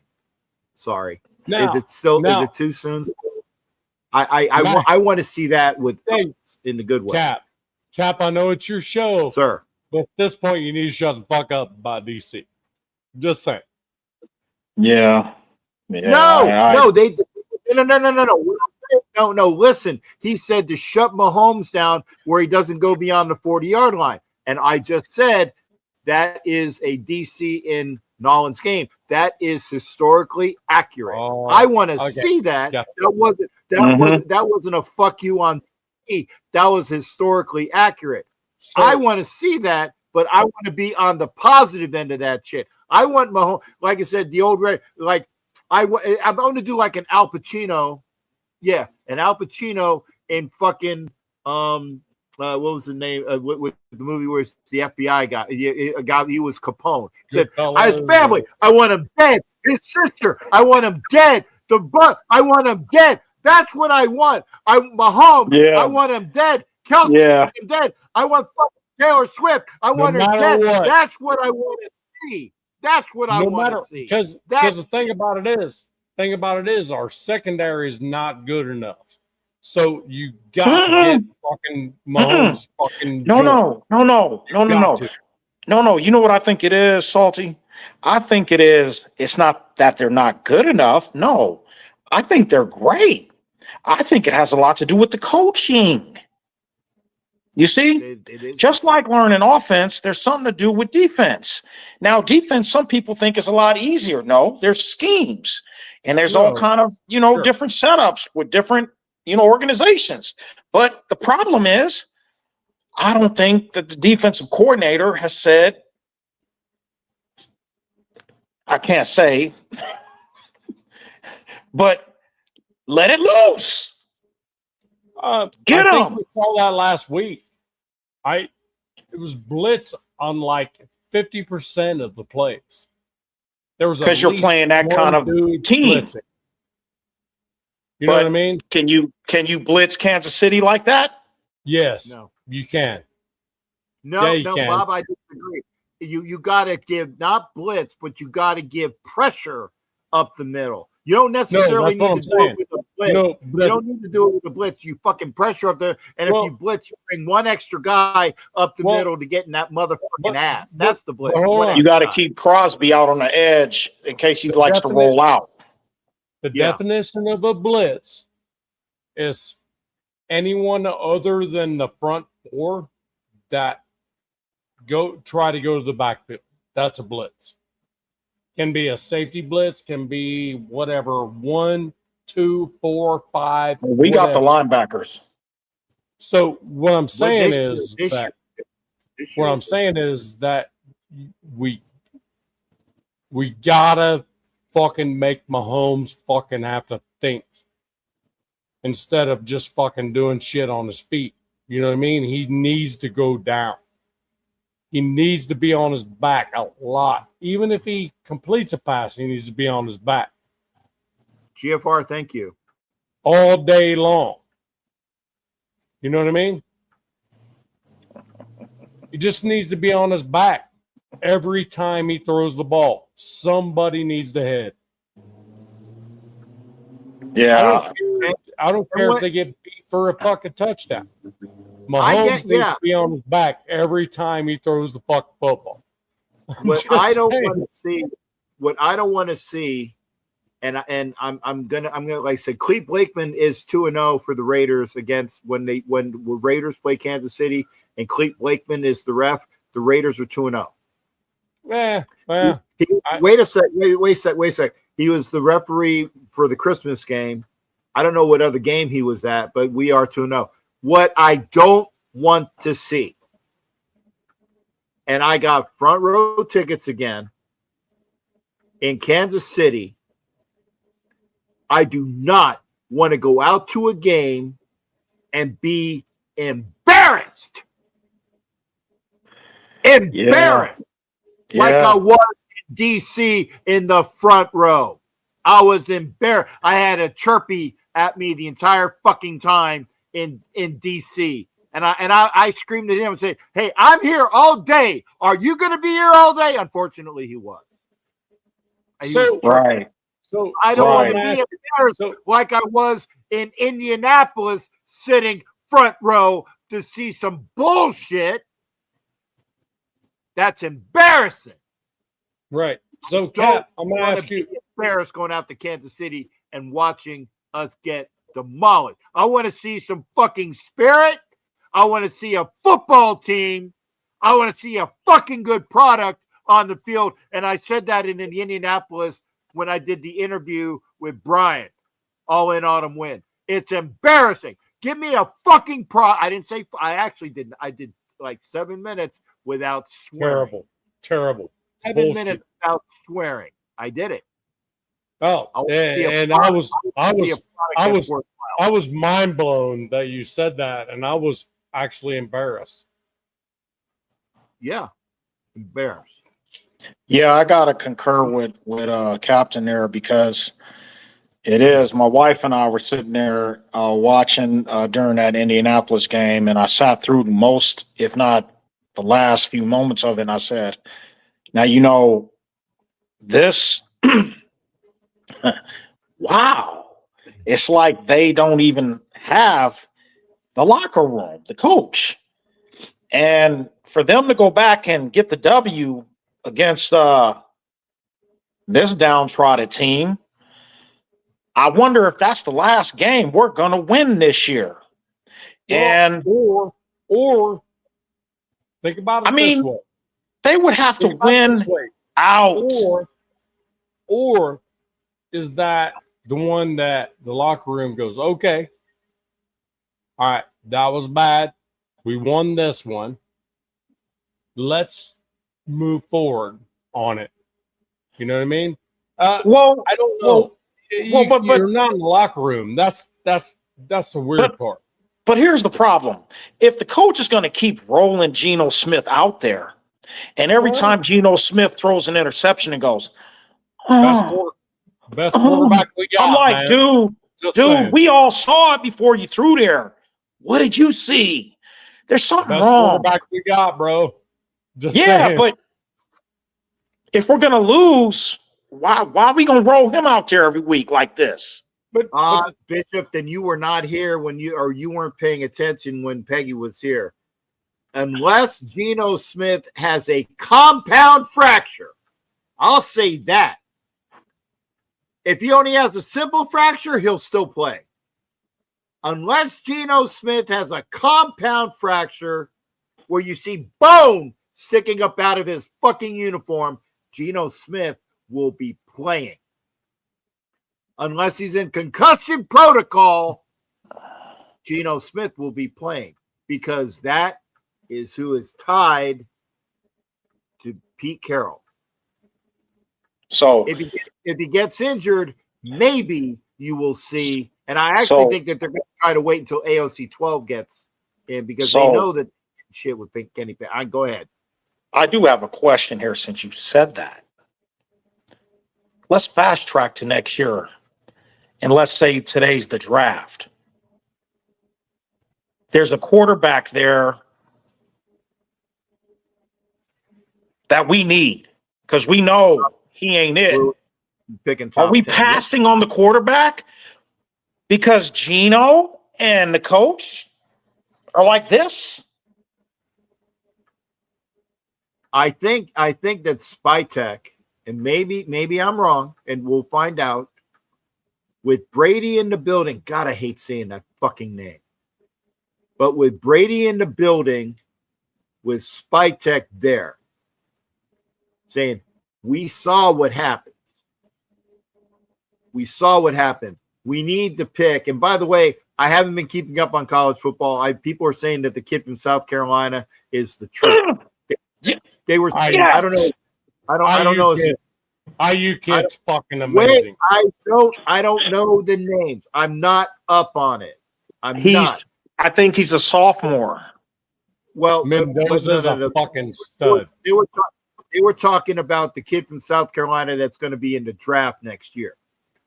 But they said that Drew Aller was the truth, and Drew Aller just got injured, so he'll actually drop.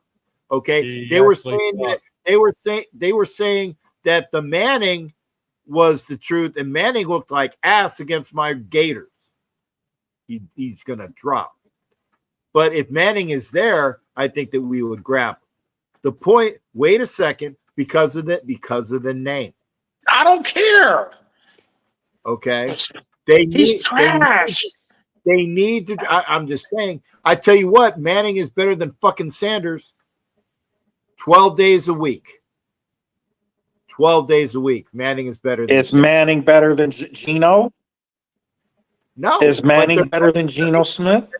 They're going to draft a quarterback, and they're going to eventually fit him in. And by the way, this is what Kenna was saying. I'm going to say this. they're going to say the way that they have that contract with Gino, you can get rid of him and take a. Not right now. You can't. At the No, end of the season. after this season. After this season. And thank you. It's Lenora Sellers. That's what it is. Thank you, GFR. So yeah, because that's the question. If we're at the draft next year, so real quick, the kid from South Carolina, I've seen that guy play. He can play. His athletic ability is off the charts. He's accurate. He knows his whole moxie in football. You got to see it to understand what I'm saying. And even with this O-line that we got, he's 10 times better than Gino. I'm just saying, if we pass up a guy we really need because of the coach and Gino being all that, that's right, baby. Raider. I did read his paper. I had it up because I rock. $20 on it. I'm fucking screaming it. Thank you. I had Bob's up because he dropped a 50 the one time he dropped in here. He dropped a 50 and I kept it up there and I made sure. Like, G-Fam's the shit, dude. G-Fam's the shit. You stream on the show from time to time. I did read it. Don't you think I don't read it, Jack? Come on. Get the fuck out of here. Hey, we gotta fucking square you away, old pops. Come on. Me? Yeah. Me? Square me away? I don't get any fucking supers. I don't get any fucking money. When they're up there, guys, I give them props. I give them you props. Two guys. You two guys are the ones wearing those big round white hats with the tie. I'm from the blue class of the Navy, so I can say, you know what? How y'all doing, sirs? I ain't no sir. Ain't no fucking sir. Oh man, GFR. Yes, you are. GFR. That was not an insightful for any because GFR said I'd have to go get mine. Yeah, look. It is true. It is true. Look at that. I got the sailor cap. Yeah. I'm the black Popeye, the light skinned one with the, hey, I don't give a damn. I'm gonna tell you something. Y'all wear that. My Master Chief that I serve with, I see them all the time about it.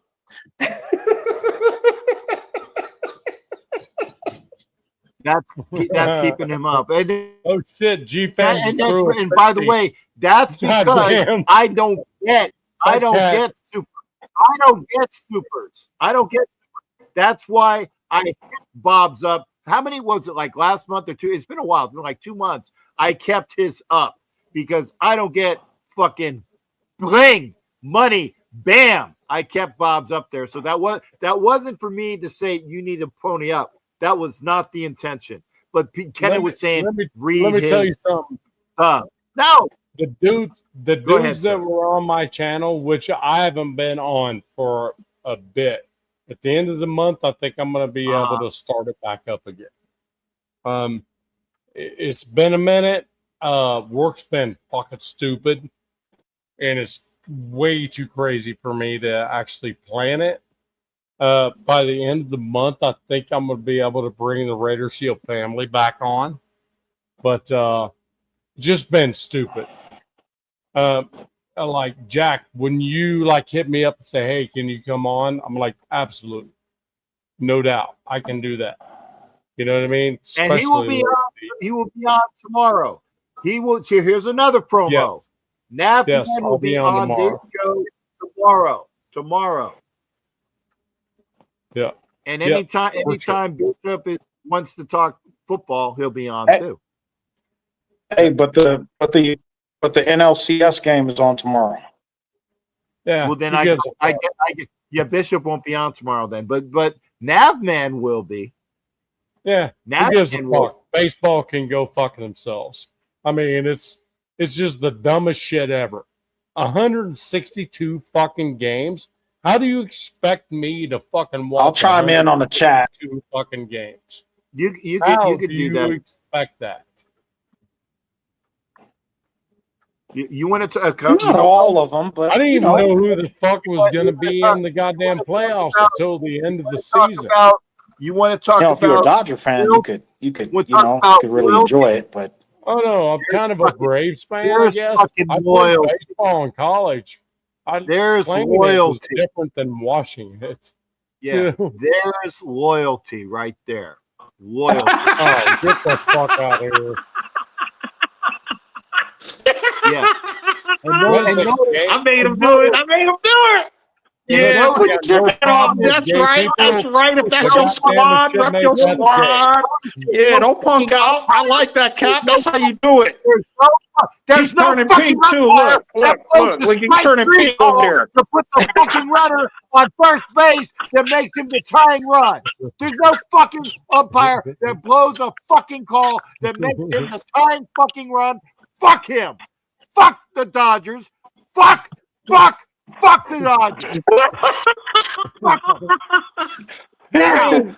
Hey, can I say something? Can I say something though? For real. Yeah, please do. I don't want to The pitcher, Captain, you'll appreciate this. The pitcher for the Phillies, when he threw that ball, that's him. But why did he just keep his head down when they could have got the runner Right. out? Okay. He messed up. I wanted to see game 7, 5, I mean, whatever it is. I want to see theatrics. He messed up. He messed up. That's all I'm saying. But the coach didn't say nothing. He didn't press the issue. He shouldn't have been put in that situation because Christopher. I want to get fuck this. I want to get back to football, motherfucker. I'm saying this the last time because Christopher Sanchez. But you never let me say that to you, Captain. So you get mad at me. I can mute you. Remember, I can do this. I can mute you. I want to get back to football because Christopher Sanchez was denied a strikeout, which put the tying run on first base when it shouldn't have been there. That is why I'm pissed off. That's all I'm saying. I understand. I understand. And I do feel for you in a way, with that, because I didn't like the ending. But I don't feel for him at all. Hey, they said as long as you get the W, that's all that matters. And I do. Here's the deal. I do. Because I'd be lying if I was to sit and say, I don't care. This and that. No, I do. We going on. And for all looks. If you have a batter at 0-2, we're going to get another chip. Anything around the fucking zone that they can even hit shouldn't even be fucking close. 0-2, the pitch should be out of the zone. The very next fucking I don't know why when the pitcher threw to the catcher way over his shoulder the other way, I thought I'm not talking about the last play. That's crazy. I'm not talking about the last play. And Orion Kirkering, he's not a rookie, but he's still a young player. And the moment was and this is all I'm gonna fucking say. I want to get back to football. Kenna, okay. Really? Orion Kirkering. No, it happened for him, and he messed up. And he knew it because JT was pointing to first. But he was so much in the oh my God, I fucked up moment. He airmailed it to JT that, by the way, the Dodger didn't touch the fucking base, but we won't say that either. Okay? Whatever, dude. He came back and touched it. You're he in did, full Raider mode at this but, point. But if he would have fucking throw it where it was close, he would have been out. But that's too fucked up. But let's go. I don't want to fucking talk about this shit anymore. I don't want to fucking talk about my Phillies the whole offseason.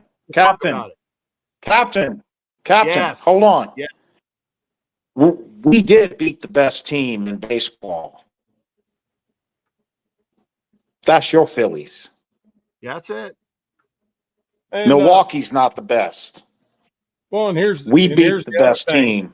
My hat's off to you, because I did not want us playing that early in the playoffs. I wanted us to see each other in NLCS, but the way they scheduled it and routed it, hey, it is what it is.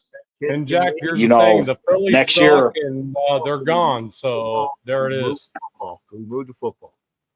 So please, Phillies suck, and there it is. Oh, fuck you! If we don't get what we as fans deserve, you chief. If you don't think I'll fucking mute your ass, bullshit. I'll put you on pause. Shut up. Go ahead. Love it. If we don't win on Sunday and beat the brakes off Kansas City, because they are who we see them as they are in the Super Bowl, they're a fraud. These motherfuckers going and their down. day is past.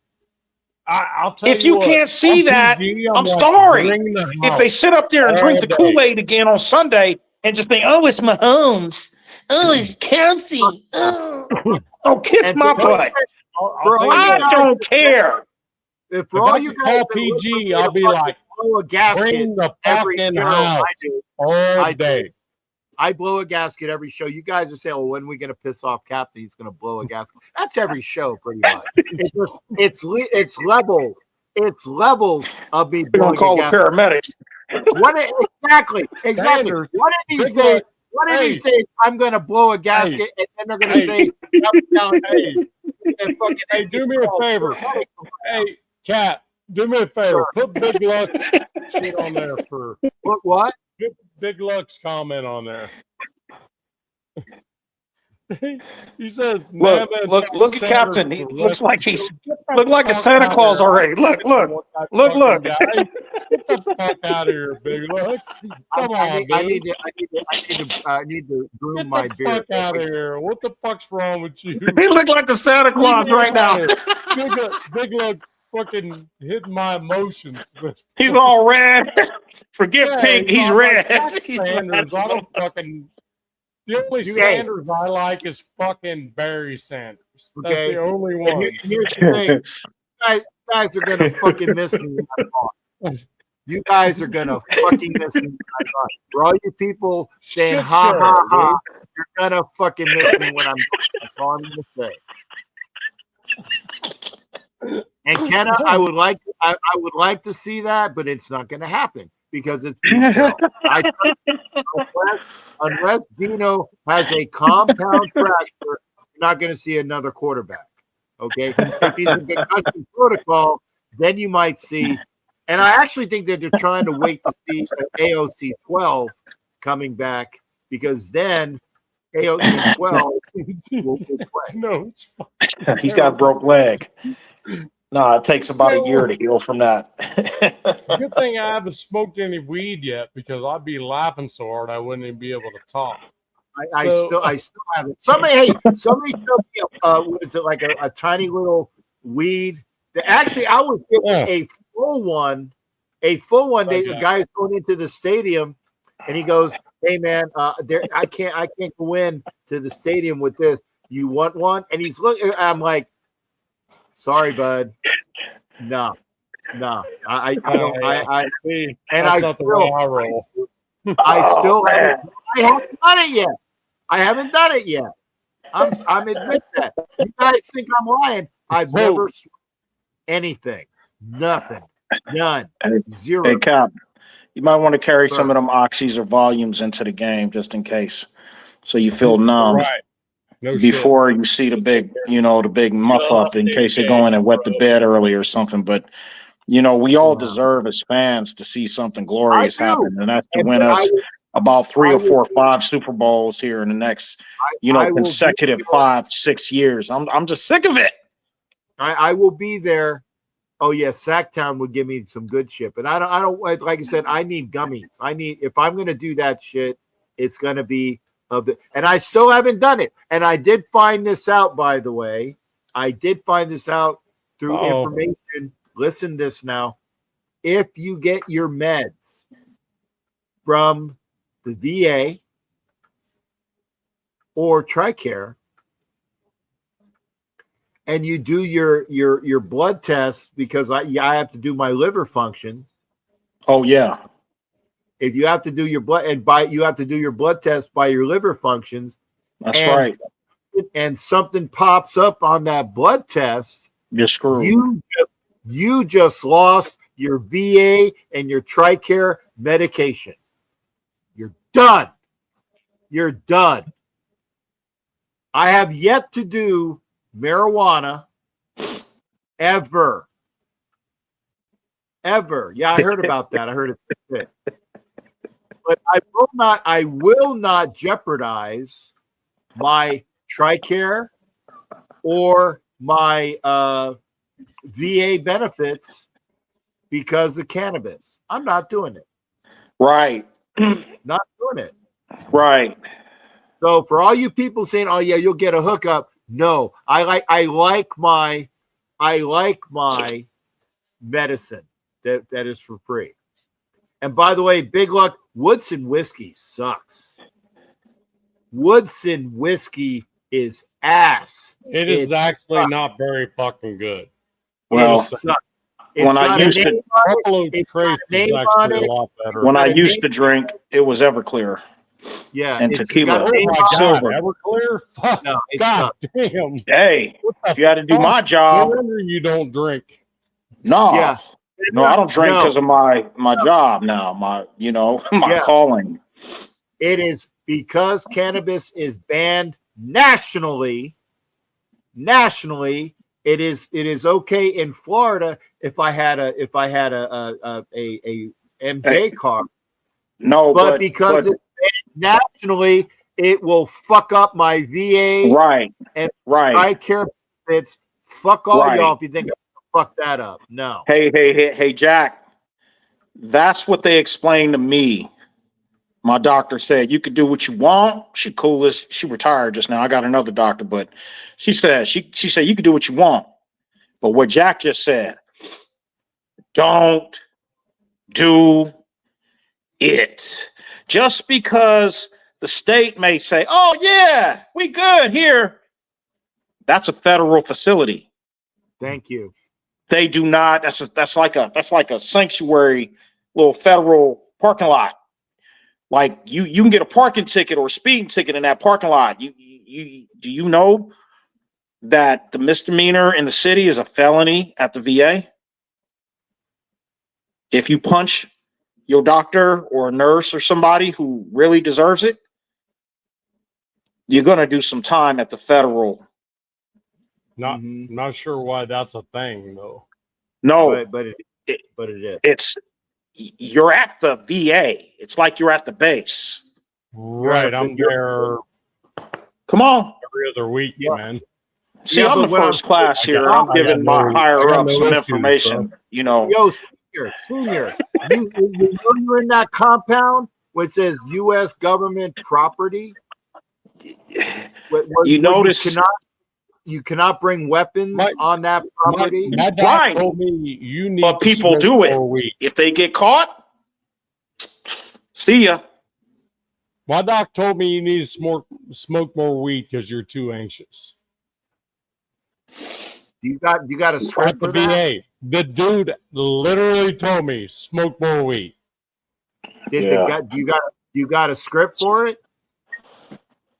No, but he told me you don't have to worry about it here. We're in Tennessee, man. Nobody gives a fuck. until you have a test for something that, because I'm sure you. Wait a second, Bob. Wait a second. Do you have any? No. Wait Trust a second, me, bro. I've been retired for a while, bro. I've been doing this for a minute. I know what I'm doing, bro. And your tests, when you go in for your liver tests or your whatever else you need that deals with, you got to have a test. Hey, Senior Chief. Senior Chief.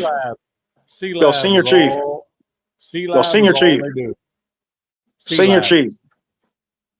I think that hat you used to wear was a little bit too tight. I'm trying to explain something to you. It only takes one time you go to the ER and they got to pull, you're not hearing me, and they got to pull blood for any reason, or, oh, you ain't going to the VA ER? Not true. It's not Whatever true. you're fucking thinking, it's not true, bro. Both y'all, it ain't true. You don't want to believe it's true. No, it's not true. No, you guys are, look, bro, is not true.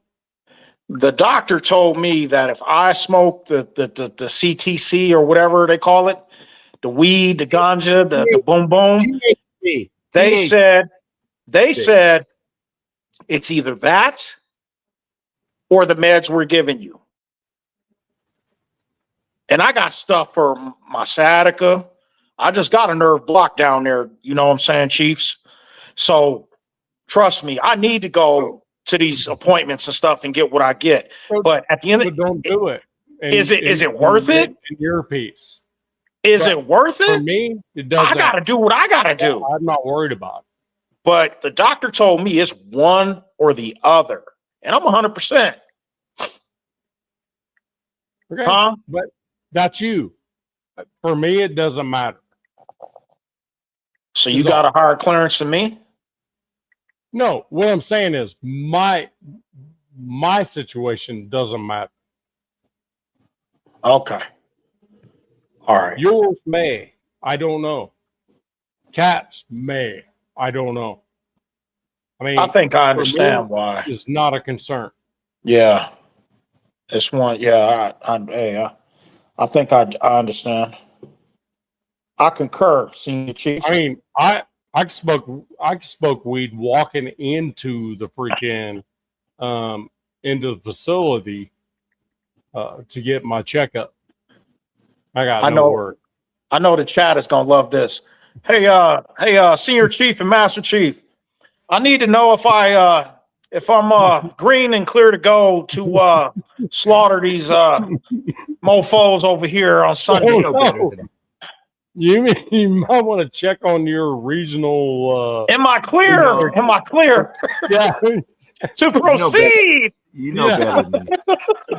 I guess I'd be my response. You might want to check on your regional responses because am I authorized to slaughter these mofos over here on Sunday in Kansas City? When I go see my VA doc, dude looks stoned when I'm there. But y'all didn't answer the question. Let me check this shit out. Damn, your blood pressure's a little bit lower than normal. Maybe I should. Now it might be my internet because there's a bunch of different. Okay, hang on. It's party time over there. He goes, okay. I said, hey, my back hurts a little bit. He goes, hey, get you some Flexeril for that. I'm like, yeah, okay, cool. You need methocarbamol. Yeah, Flexeril fucking works for me though. Yeah, but methocarbamol is my lower cyclobenzaprine. Oh yeah, I'm well past that now. Yeah. So anyway, sorry guys. We went a little bit too deep into that. Let's do this, okay? Because thank you, Big Luck, for saying that. This. We're gonna send Chiefs to the hospital. There's gonna be a couple dudes going to the fucking hospital on the Chiefs on Sunday. Get the stretcher ready. Get the stretchers ready, bro.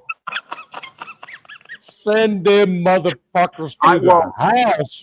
We hope. Hey, somebody should send an alert to all the area hospitals. What happened? You're gonna need the paramedics on Sunday at the stadium. Actually, and I found out that I'm going to be staying where my remember Johnny Souza, who's the Mad Bomber podcast. We're staying. He got the hotel room. I said, where are we staying? He goes, extended stay, which is 0.3 miles from Jihad Stadium. So basically, it's right across the street. So nice. I'm like, okay, yeah. So I can actually probably wheelchair or power chair over there. Power chair. Yeah, power chair over there. Is that a Rascal? No. It's a power. It's a Jazzy ultralight. It's a Jazzy ultralight, and I can pick it up with one. I can actually would do curls with it because it's that light, even with the battery in it. So I can which makes it easier for transportation. Which is why when they fucking broke it, I had to wait 6 weeks to get a new one. So yeah, they need the Flexeril and the weed, and remember, allegedly. Now, did the NFL stop with the you can actually smoke marijuana? Yeah, I don't know if they even pop for it anymore, but anyway. We need and back to the subject. Back to the subject. Well, Chiefs better stack up on weed and Flexeril. What was the subject? They better get the Bengay. We need the Raiders. Hey, I got Tiger Balm today. And not Icy Hot, the other one. It's one that's like Icy Hot, but I got some Tiger Balm goddamn and the other.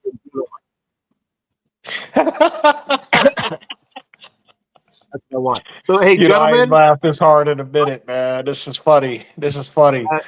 I'll tell you what. And for those that are wondering who the fucktwad is that pimps his kids, I won't dime him out.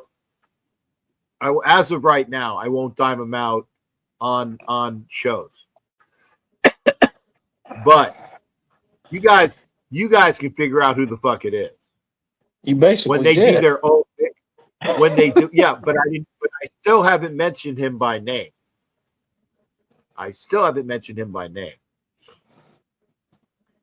He does videos showing his cache of the stuff that he gets from people. He's shown that. He does videos where he has a little Kermit the Frog Mahomes doll in videos.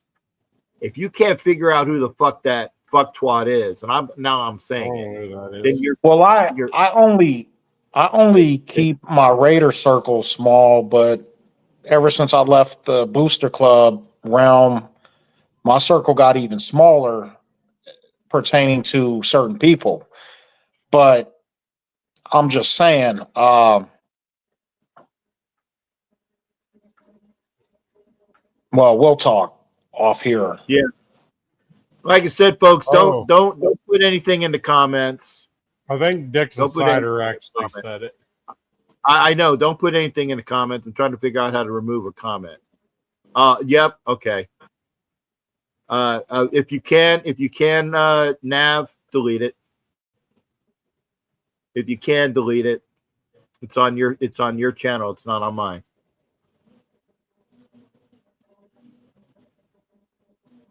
You can delete the comment. I don't want to hear about it. It's not on my YouTube. It's on Navman. Won't let me. Okay. It was on your side. No, it wasn't. It said I can't delete it because it was on your shit. Yeah. Dixon's already. like, all right. Thank you there. Thank you there. Look, Dixon's good people. Yeah, I know. I know. I know he is, and I appreciate that, Dixon. I love the name too, Dixon He Cider. just Yes, I knows get who it. it is. Yeah, that's all. He knows who it is. Yeah. Yeah, but Dixon, like I like said, the old, I'm not. like the old, good people, bro. like the old intelligence specialist in me would always say, I can neither confirm nor deny. Nor did I. Right. Either confirm nor deny, but you guys can figure it out. Yo no habla. Hey, but you gotta admit though, Dixon Cider is the best it's great. Facebook name ever. Yeah, Dixon but wait a second. Cider. I got it. But I tell you, but that's an easy one. I will give credit to the MHRT guy who runs that network. Ooh. Mundungus Creevy. That's a name. Yeah.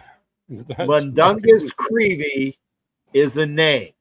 Because Ricky's a fucking cool retard.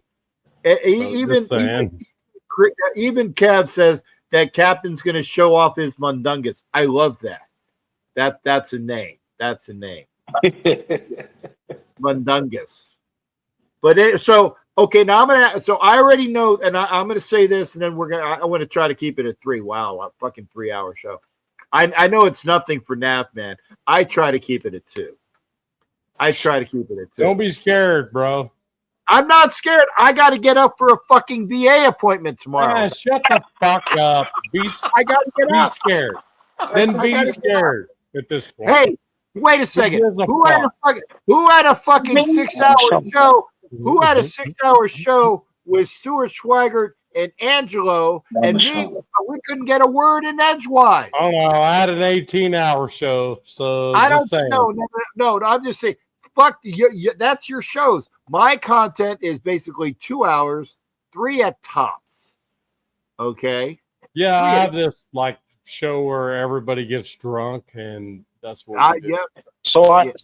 So I do have a question. And I think that every Raider fan is probably wondering the same thing as me.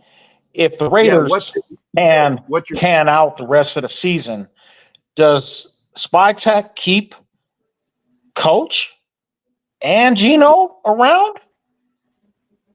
Yeah. He was brought in for a purpose.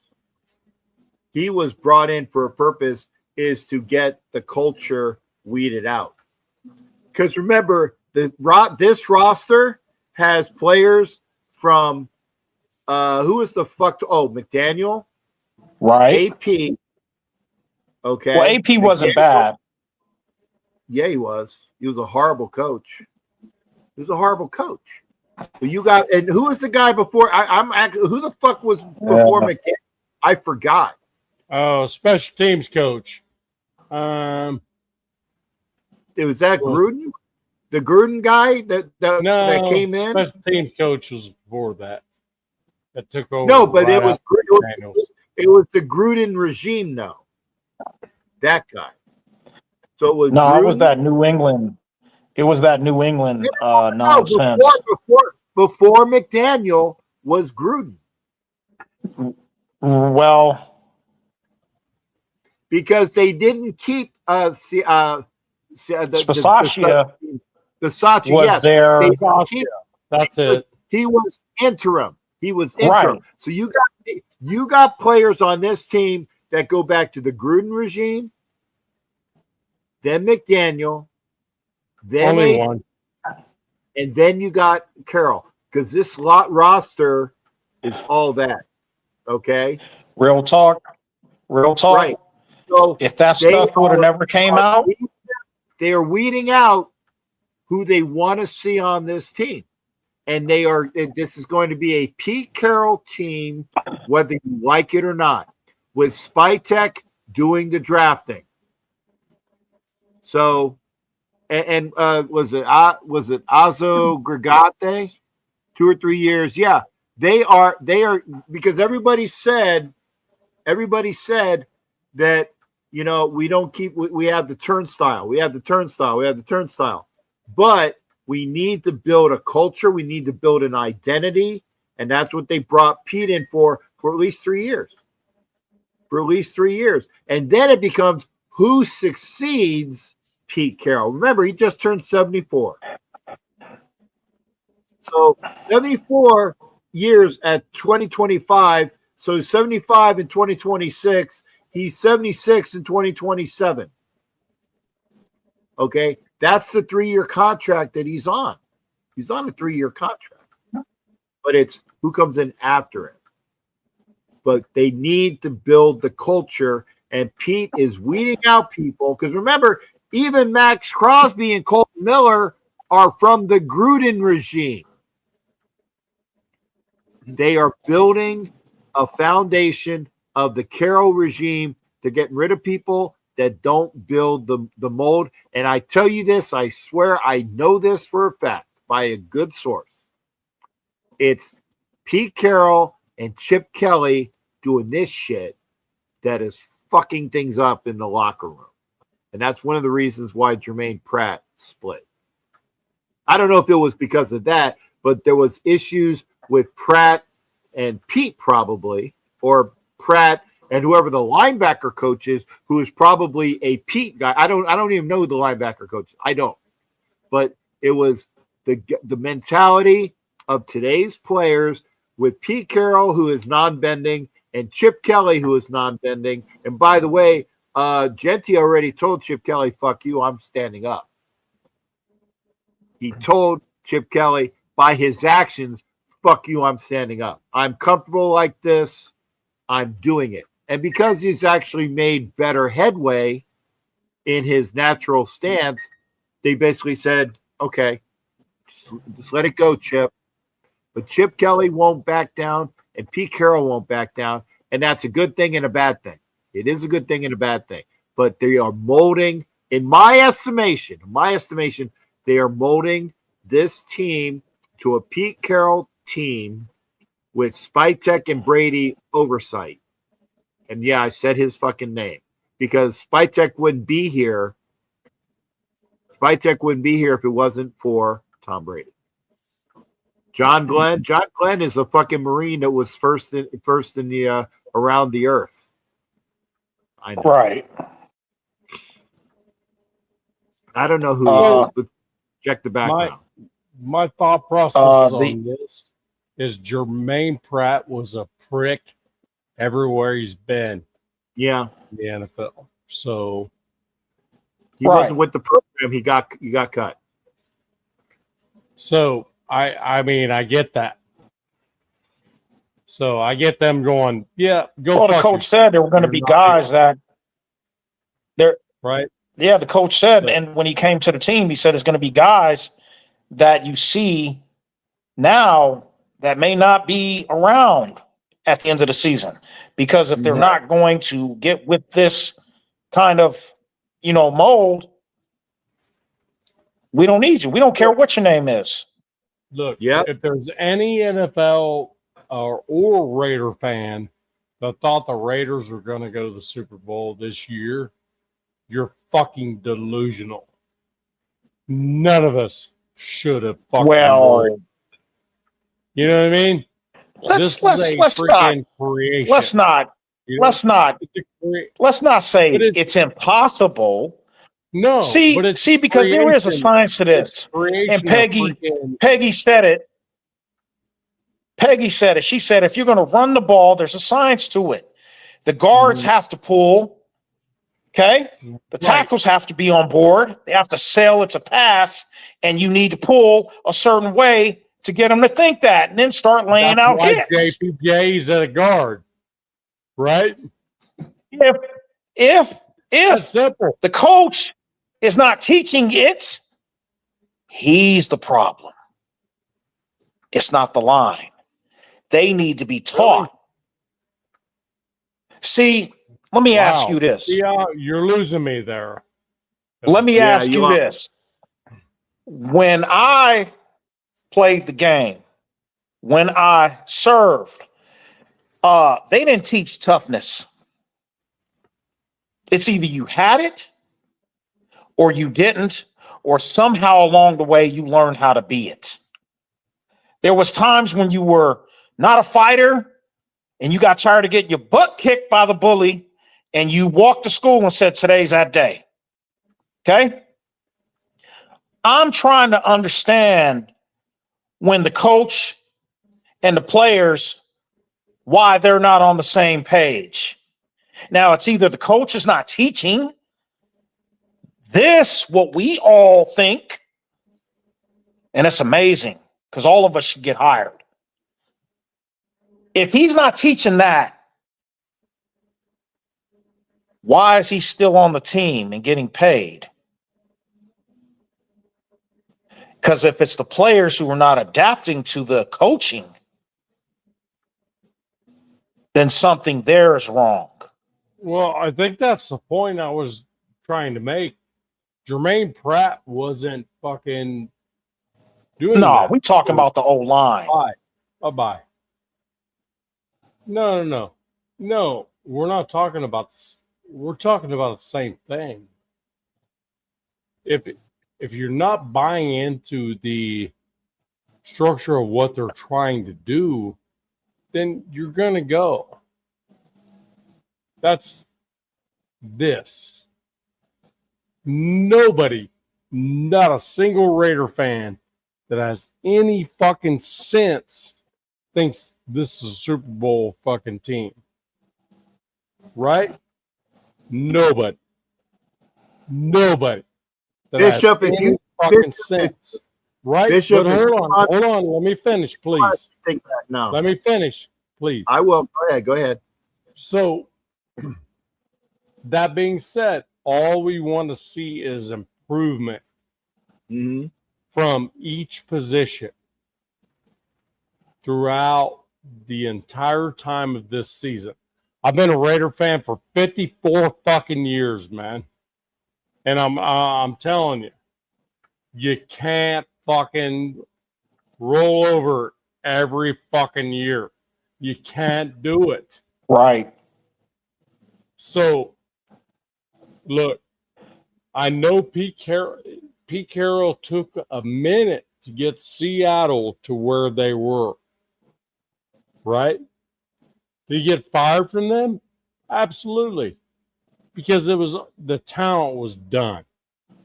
He couldn't get there. No, I get it. But the thing about it is, you can't fire a coach every fucking year. Right. You know? So here's what I'm asking the entire Raider Nation. Just please be patient. Just let us freaking grow. We're not going to the Super Bowl this year. It's not happening. Please do not expect that's happening. It's not going to fucking happen. We don't have Jerry Rice. We don't have fucking Tim Brown. We don't have fucking Greg Beaker. We don't have fucking Rodney Hudson. We don't have all these fucking dudes, man, that take us to the fucking Super Bowl. We don't have those dudes, man. Just relax. Calm the fuck down. You know, we have 3 fucking trophies in our fucking trophy case. There are several teams that are looking for their first one. Stop fucking trying to fucking kill yourselves over this shit. Don't lose sleep over it. You know, stop. This is not a Super Bowl team. Just let it grow. That's all I'm asking the entire Raider Nation. Well, just let it fucking grow. With what you said, though, with what you said about being a fan for so long, I know.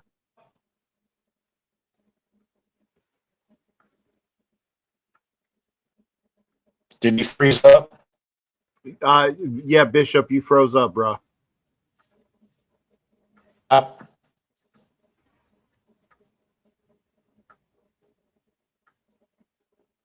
You there, Cap? I'm here. Did I freeze up? I hope I didn't. No, Bishop. I owes hope up. I didn't. Hey, Bishop. No, I can hear him. I just can't see him.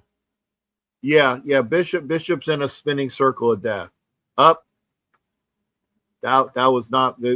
Trust me, I've kept Bishop on, and if I'm going to get Bishop, it would have been when we had that discussion about that other sport. Yeah. That was not me. So I think Bishop popped. My thing is this: we need to fucking stop with expectation. We need to build. Building is important. Need to stop fucking being fucking assholes about every single fucking game. This is not a fucking year the Raiders are going to the Super Bowl. No. I think we all know that, right? Yeah. We just need to get better every week. And I was going to say, Kenna, if you were here earlier, you would have heard the lament. He does not play rookies. Pete Carroll does not play rookies. It's amazing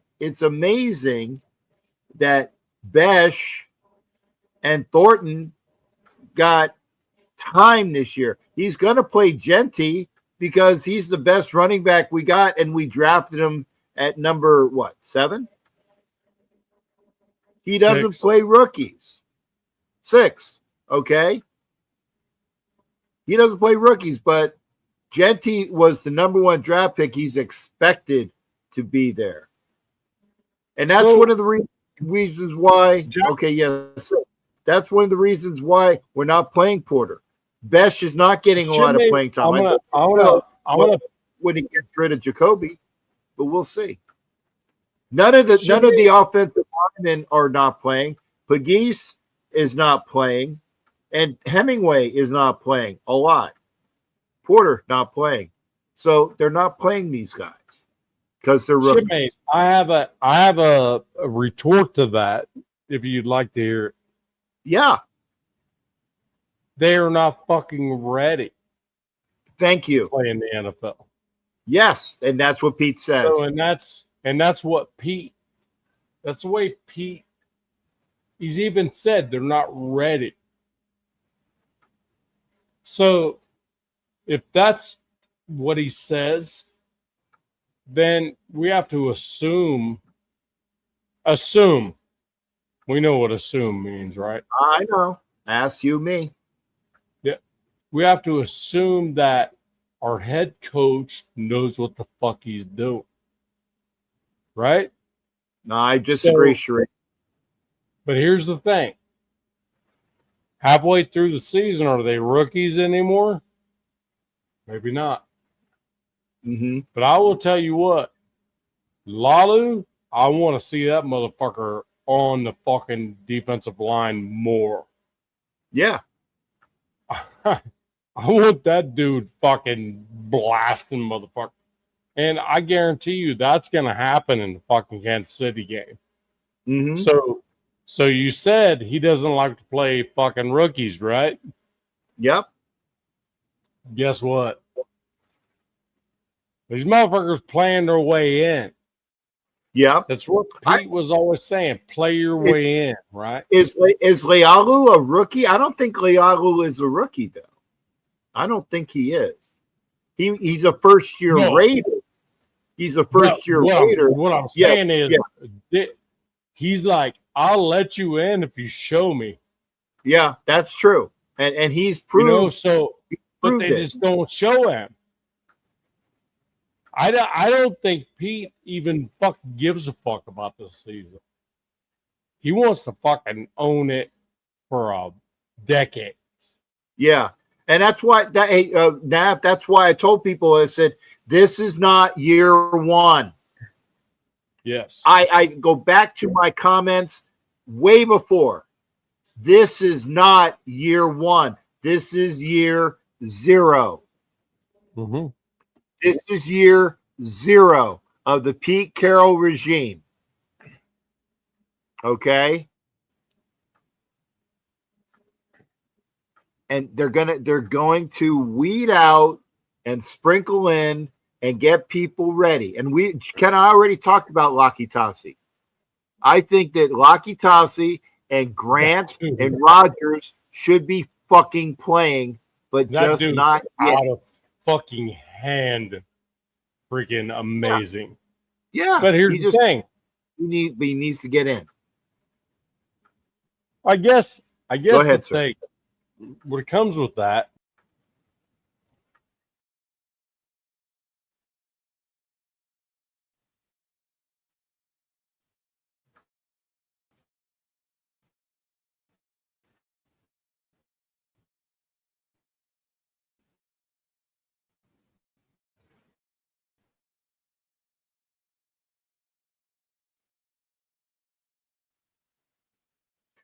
I guess now it is my internet problem because I did not bounce. You saw me. Okay, there we go. Okay, so here it is. Well, I'm going to bring Bob back in. We're going to try to. Bro, that's bullshit. I did. Fuck you. I did not fucking get rid of you. Okay, I did not get rid of you. Every time that happens, I tell people it's not me. Now, granted, I do have a window up with porn, and I don't want to get rid of it because I want to watch the end of it. But that's on another window. Okay. Well, I will tell you what. I think that Pete Carroll knows this is not a Super Bowl team. Yeah, I agree. So what he's trying to do is just check out the dudes that are going to be friggin' sticking around, Mm-hmm. He knows fucking Max is going to be there. Because Max has already said, I'm a Raider. Right? Yes and no. Yes and no. Max, easy. Wait a second. I agree with that. But, and here's the but, and I know Sharif is about ready to pound on the fucking fist. Josh Jacobs said the same thing. And he didn't. Wait a fucking second.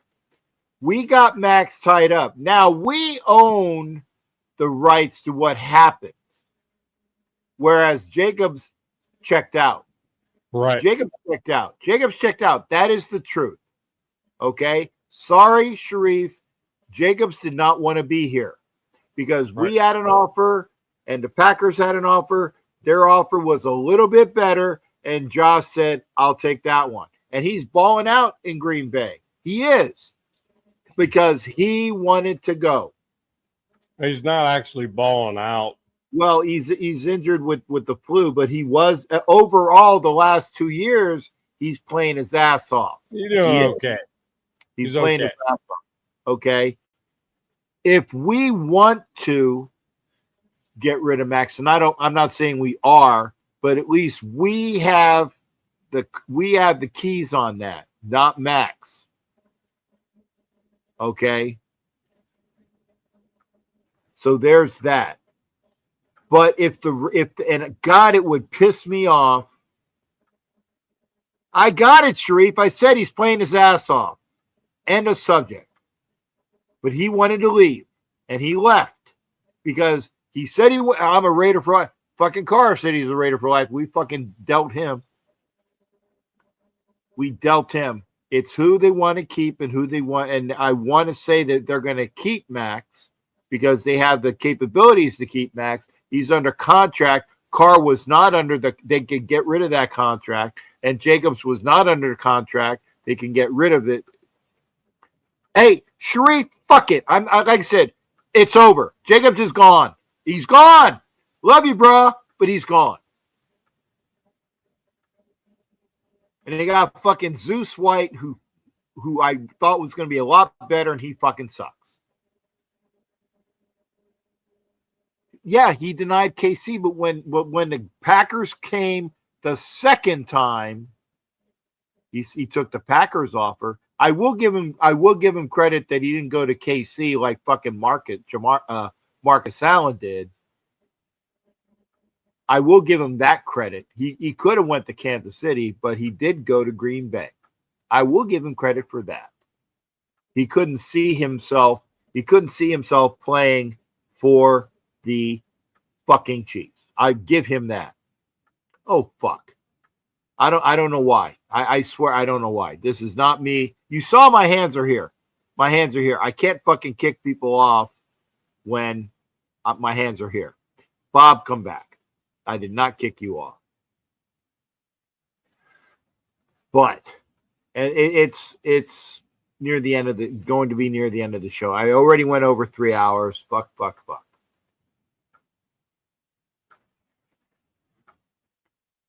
The Raiders are building. This is year 0. That's why you're not seeing everybody in. I want to see more of Pegues. I want to see more of Hemingway. I want to see more of Rodgers. I want to see more of the Wawa West Max, the face of the team, and they then brought up trades. I get it. And thank you, Sharif, because I was going to ask that. Both you and Navman said the Raiders are going to win this weekend. I give props. I want to see it personally.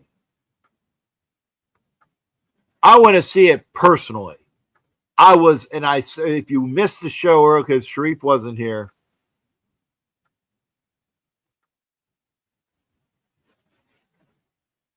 it's 74. I know what you're saying. But yeah, it's year 0 because he's building the roster. I know you meant 74. I know you meant 74. I was embarrassed in D.C. I was embarrassed in Indianapolis. I don't want to be embarrassed this fucking week in Kansas City, especially in Kansas City, a place that I didn't want to fucking go to because their security are fucktwats too. Their security are fucktwats too. And I see what you're saying there. I remember, and maybe it's, I'm doing the old man shit. I remember the Monday night game that we were in Kansas City. It was myself and Hollywood, and it was the ESPN NFL crew. And we were up 17-0. Remember that game? I do.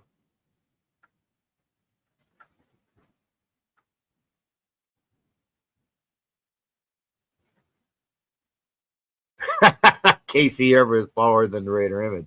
Kind of is. But there's a shit ton of Kansas City shit at that airport. There's a fucking shit ton of Kansas City shit at that airport. I want to go to that game and not be embarrassed like I was in DC, like I was in Indianapolis. It got so bad in Indianapolis, and I stay to the end of the game. I stay to the end of the game. I will be there. I've never dropped a game. I actually left a little bit early for a game.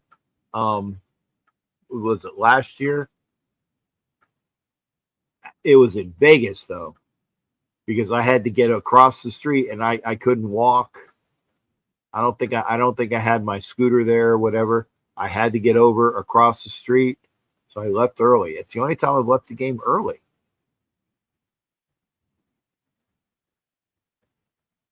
I don't leave a game early. I don't want to be embarrassed. I want to be there, and I'm gonna endure what happened. I want to see a win. I want to see a win. Thank you. Sharif knows, and I'm being real. The only time I've ever left the game early was when Remember when was it last year when Booger was playing and whatever game it was that near the end of the game they put in AOC 12. That was the game. I don't remember what game it was. It was a home game in Vegas, and I left right before they put in AOC 12. That's the game. Because it was like maybe 5 minutes left to play. That was the game. And it was only, I didn't leave early per se. I needed to get the fuck up the stairs and go out. And so by the time that I got up the stairs, I was a little bit early, but by the time I was still there, the game was over. That's the game. I admit that. That's the only game I've left early. It's because I had to go do a show across the street over at that fucking bar that can't remember the name of it. That was the game I left. But I don't leave, and I do not want to be embarrassed. I do not want to be embarrassed this year.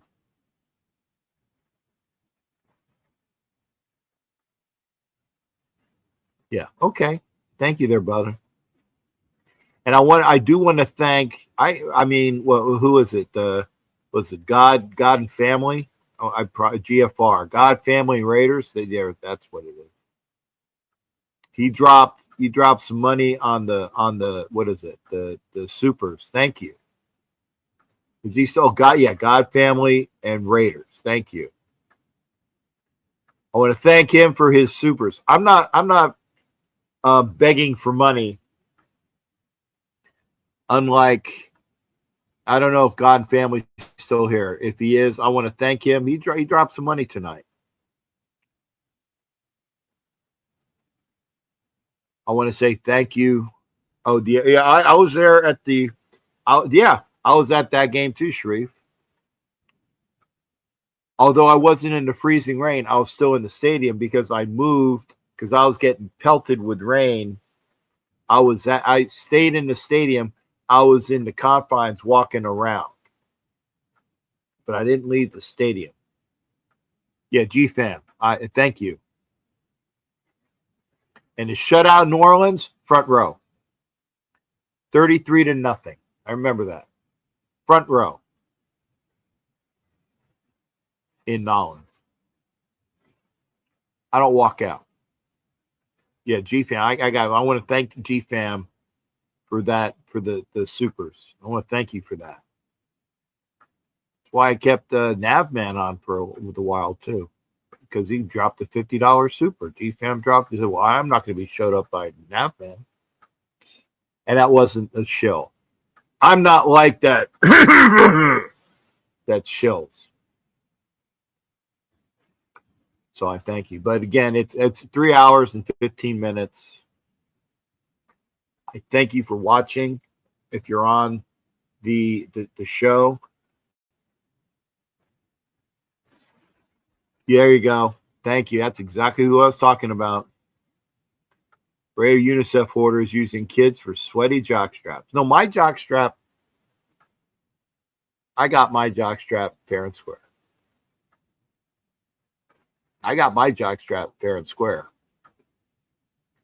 And I didn't use kids for it. Sharif knows that. I've told you guys that. It's right over there. I need to put it here so I can say, see, still got my jock strap. With the Stuart Schreier autograph.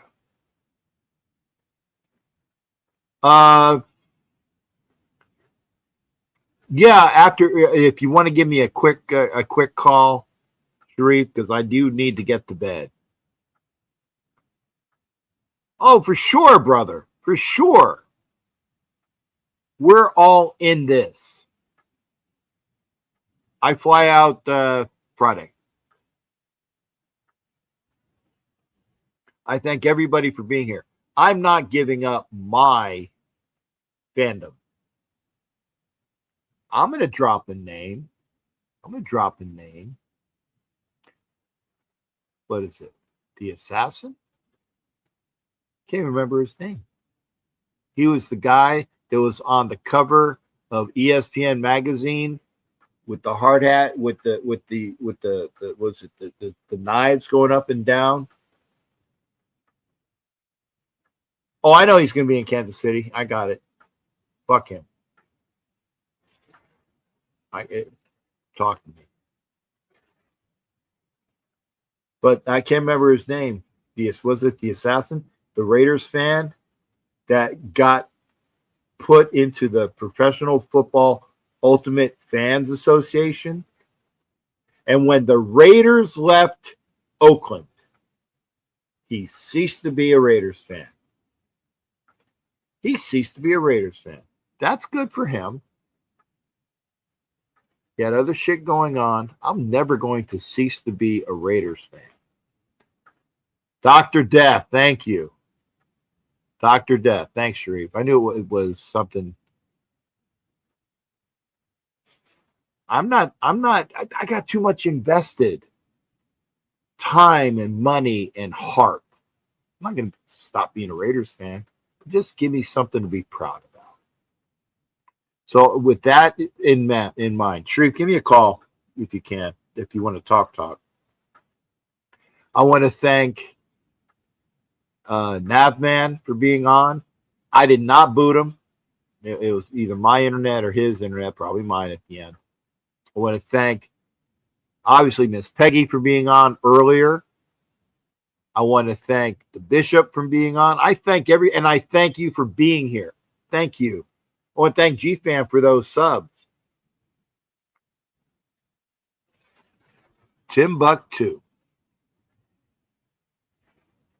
I said that. The Timbuktu Raiders, I'm still following. Sharif, you said you wanted to fit. Oh, was it who I said that I needed to have? Oh, okay. Well, Sharif's here. So I'm gonna add him. Sharif, I got about 12 minutes, man. Can you do about 12? Mic check. I'm okay. I'll take the earpiece out if it's a sound issue. Yep. Okay. You're good. You're good on mics. Oh, okay. Yeah, I just tuned in maybe about 20 minutes ago as Bishop and the other brother was on air with you. And wishing you a safe travels, of course, to KC, the land of surly fans and overrated barbecue. And Smug and fan. man, Smug. Yes, smug. There's smugs. Especially in the last 8 years or so. Oh my God! You used to need Godiva dogs and a flashlight to find Chief fans outside the confines of Missouri, but now they've sprouted up everywhere, sort of like a bad fungus. So it's not impossible to beat them. It's Pete not. Carroll's You got to coaching play. medal is going to be put to the test, and if we can do it on Christmas, and knowing that everyone is rooting against us, Vegas has us double-digit underdogs. Wow, double digits. Wow. Yeah. I think it's between 11 and 12 right now. Okay. That is, very telling. That should be motivation for this team, and we can continue to generate pressure up front, neutralize their speed by having Mahomes uncomfortable. Yes, Chris Jones and company is going to be tough up front, but the best way to neutralize a D-line is running the ball. And that's why we took Ashton at 6. So this is prime time now. Showtime to show if there is a chance and a prayer for the Raiders to begin a road back to relevancy and being competitive. And what better way to do it against your oldest, most hated rival, the Kansas City Chiefs. So, just like you, I feel like I have too much invested in this. In fact, Amazon lost a package of mine today with some Raider stuff that has to be resent out. So, I'm going to fall on the sword. So just win, baby. I'm hoping for the best, and I will be dressed head to toe in silver and black, as I always am on Black Sunday, as you enjoy the nice festive atmosphere of Kansas City. And of course, that individual being there to spread his activities, I guess, across state lines. And it's funny because I was up, and I'm going to respond to that individual in that thread. I think I sent you a screenshot of it. Yeah, you But of the original, yeah.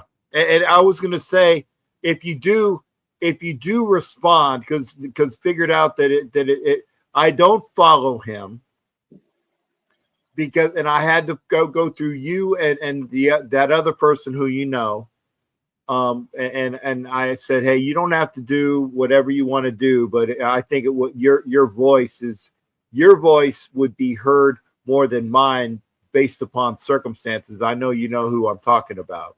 Okay. right. And I said, yeah, I get it. You might not want to get involved, but I said, if you want, I will back you. And I know you would back this person too.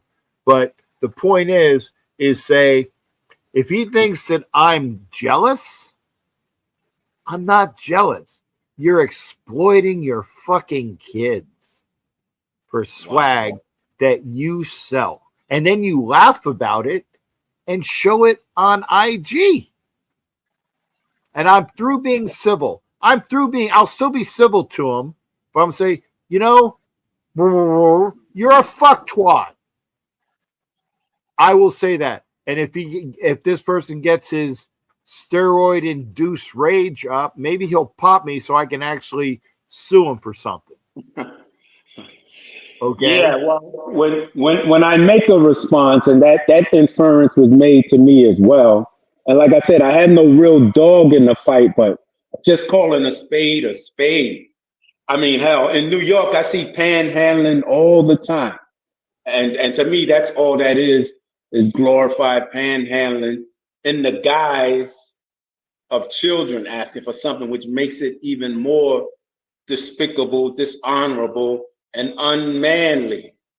Particularly if it's not, the merchandise isn't for the kids' enjoyment themselves, but to garner a profit, put it on eBay, or get some benefit from it anyway. I'm not dying to have no sweaty wristbands by no players or anything like that. But as a male, Sharif, you don't have a game used jock signed by Stuart Schwaggart though. no, and I'm so green with envy. It's fun. It's fun. Like I said, I can take locker room humor. I get it. That motherfucker he would take it and he would fucking sell it. Game used Raider jock signed by Stuart Schwaggart, except that it's personally autographed to me, you fucktwat. So. Right.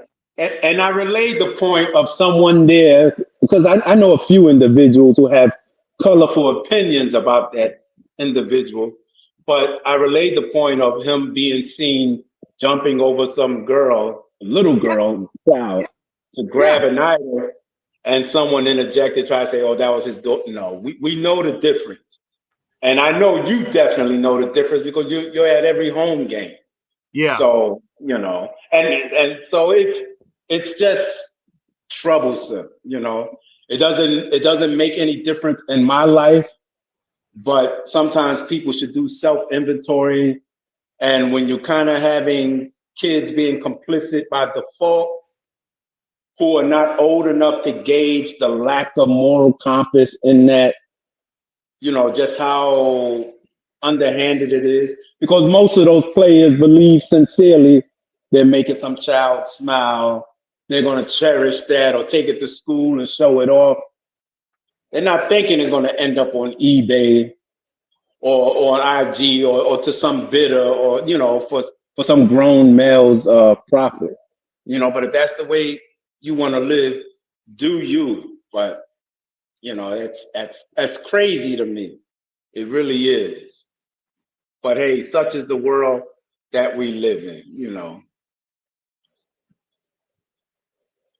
But I'm glad to see that you actually, Navman thinks, and you think a tight game. Navdown was like saying 24-20, 24-21. You're saying what, 27-24? I'd love to see 27. You know, Yeah, I'm saying 23-20. If we can kick a few field goals, play them tight defensively, continue the trend from the past week or two, at least from the Tennessee game. Yes, this is a much different offense we're playing against. Yeah. But they had to brace for us too. I think Mike Mayo can be a great neutralizer or a secret weapon for us in this game if schemed up correctly, because he matches up very well with who they have in their backfield. If Gino is patient and smart, and Patrick Graham revisits the approach that got us that win in Christmas 2 years ago. Yeah. And what the hell? We got a shot. It's 50-50. Either they're going to win or we're going to win. Yeah. And we need to win more desperately than they do. So this is why we brought Pete Carroll here to lock intellectual horns with the big dogs, the Andy Reeds and the Harbaughs. So now, Pete, let's see what you got left in the tank. And if nothing else, I just win, lose, or draw, I want to see a fight. We lose a nail biter, I can live with it. Mm-hmm. If we lay down like some welcome mat, and it's gonna disappoint me greatly. Well, as long and I'm not gonna say names again because I know you drop her name so easy. If we don't lay down like person X, who you usually drop on, or easier than this person, which is funny. I don't. I'm sure somebody got back to her on that, but as long as we don't lay down as easier than said person, and that's from Sharif, by the way. I didn't say it. I still, I still. I haven't seen her this year, by the way, but yeah. I don't want to be embarrassed. That's all. I don't want to be embarrassed. I want to go out of that stadium where I'm like this, not trudging off like Tom Brady when he lost the fumble that he knew he lost. I want to go up with my head high. That's what I want to do. Exactly, because that ring around the rosy stunt still burns me. And I know they would love nothing better than to stick it to us in their field, just because they think they can. They have that bully in them when they have an inferior opponent. We just gotta smack them in the mouth, as Mike Tyson would say, and bring a different energy to them than what they may expect by looking at our record. So divisional games, everything goes out the window, as we already know. So I believe and desperately hoping that we can do it. It's Chief Week, and I'm hoping our good friend Max Crosby is drilling that in the defense religiously, getting them amped up like a pack of pit bulls who haven't been fed in 72 hours, and just unleash them on that Kermit the Frog stunt double over there in KC. I say break Kermit the Frog stunt double, and then break the fucking person that has a Kermit the Frog doll. Oh yeah, that annoying miscreant hanger-on that followed them everywhere. Yeah, I know who you're talking about. Mm-hmm. But anyway, that's me. And when I see this person, I'm definitely gonna say, "What do you got for me? What do you got for me?" But that's hearsay. Hey, Sharif, I appreciate the couple minutes. EMAC, I'm gonna end this show because I need to. It's fucking 1:00 in the morning, and I got an appointment tomorrow. So thanks for coming in. And I saw it was you, and I said yes. Cannot, no, I will not call you tonight because I'm tired.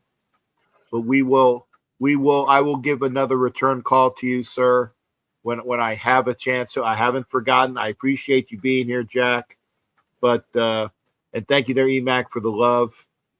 And by the way, EMAC says you should be head coach. I can be OC, and he will be the DC. And this is a Seattle Seahawks fan. So I don't know. I appreciate that. And very briefly, lastly, Kat, Yes, sir. Yes, sir.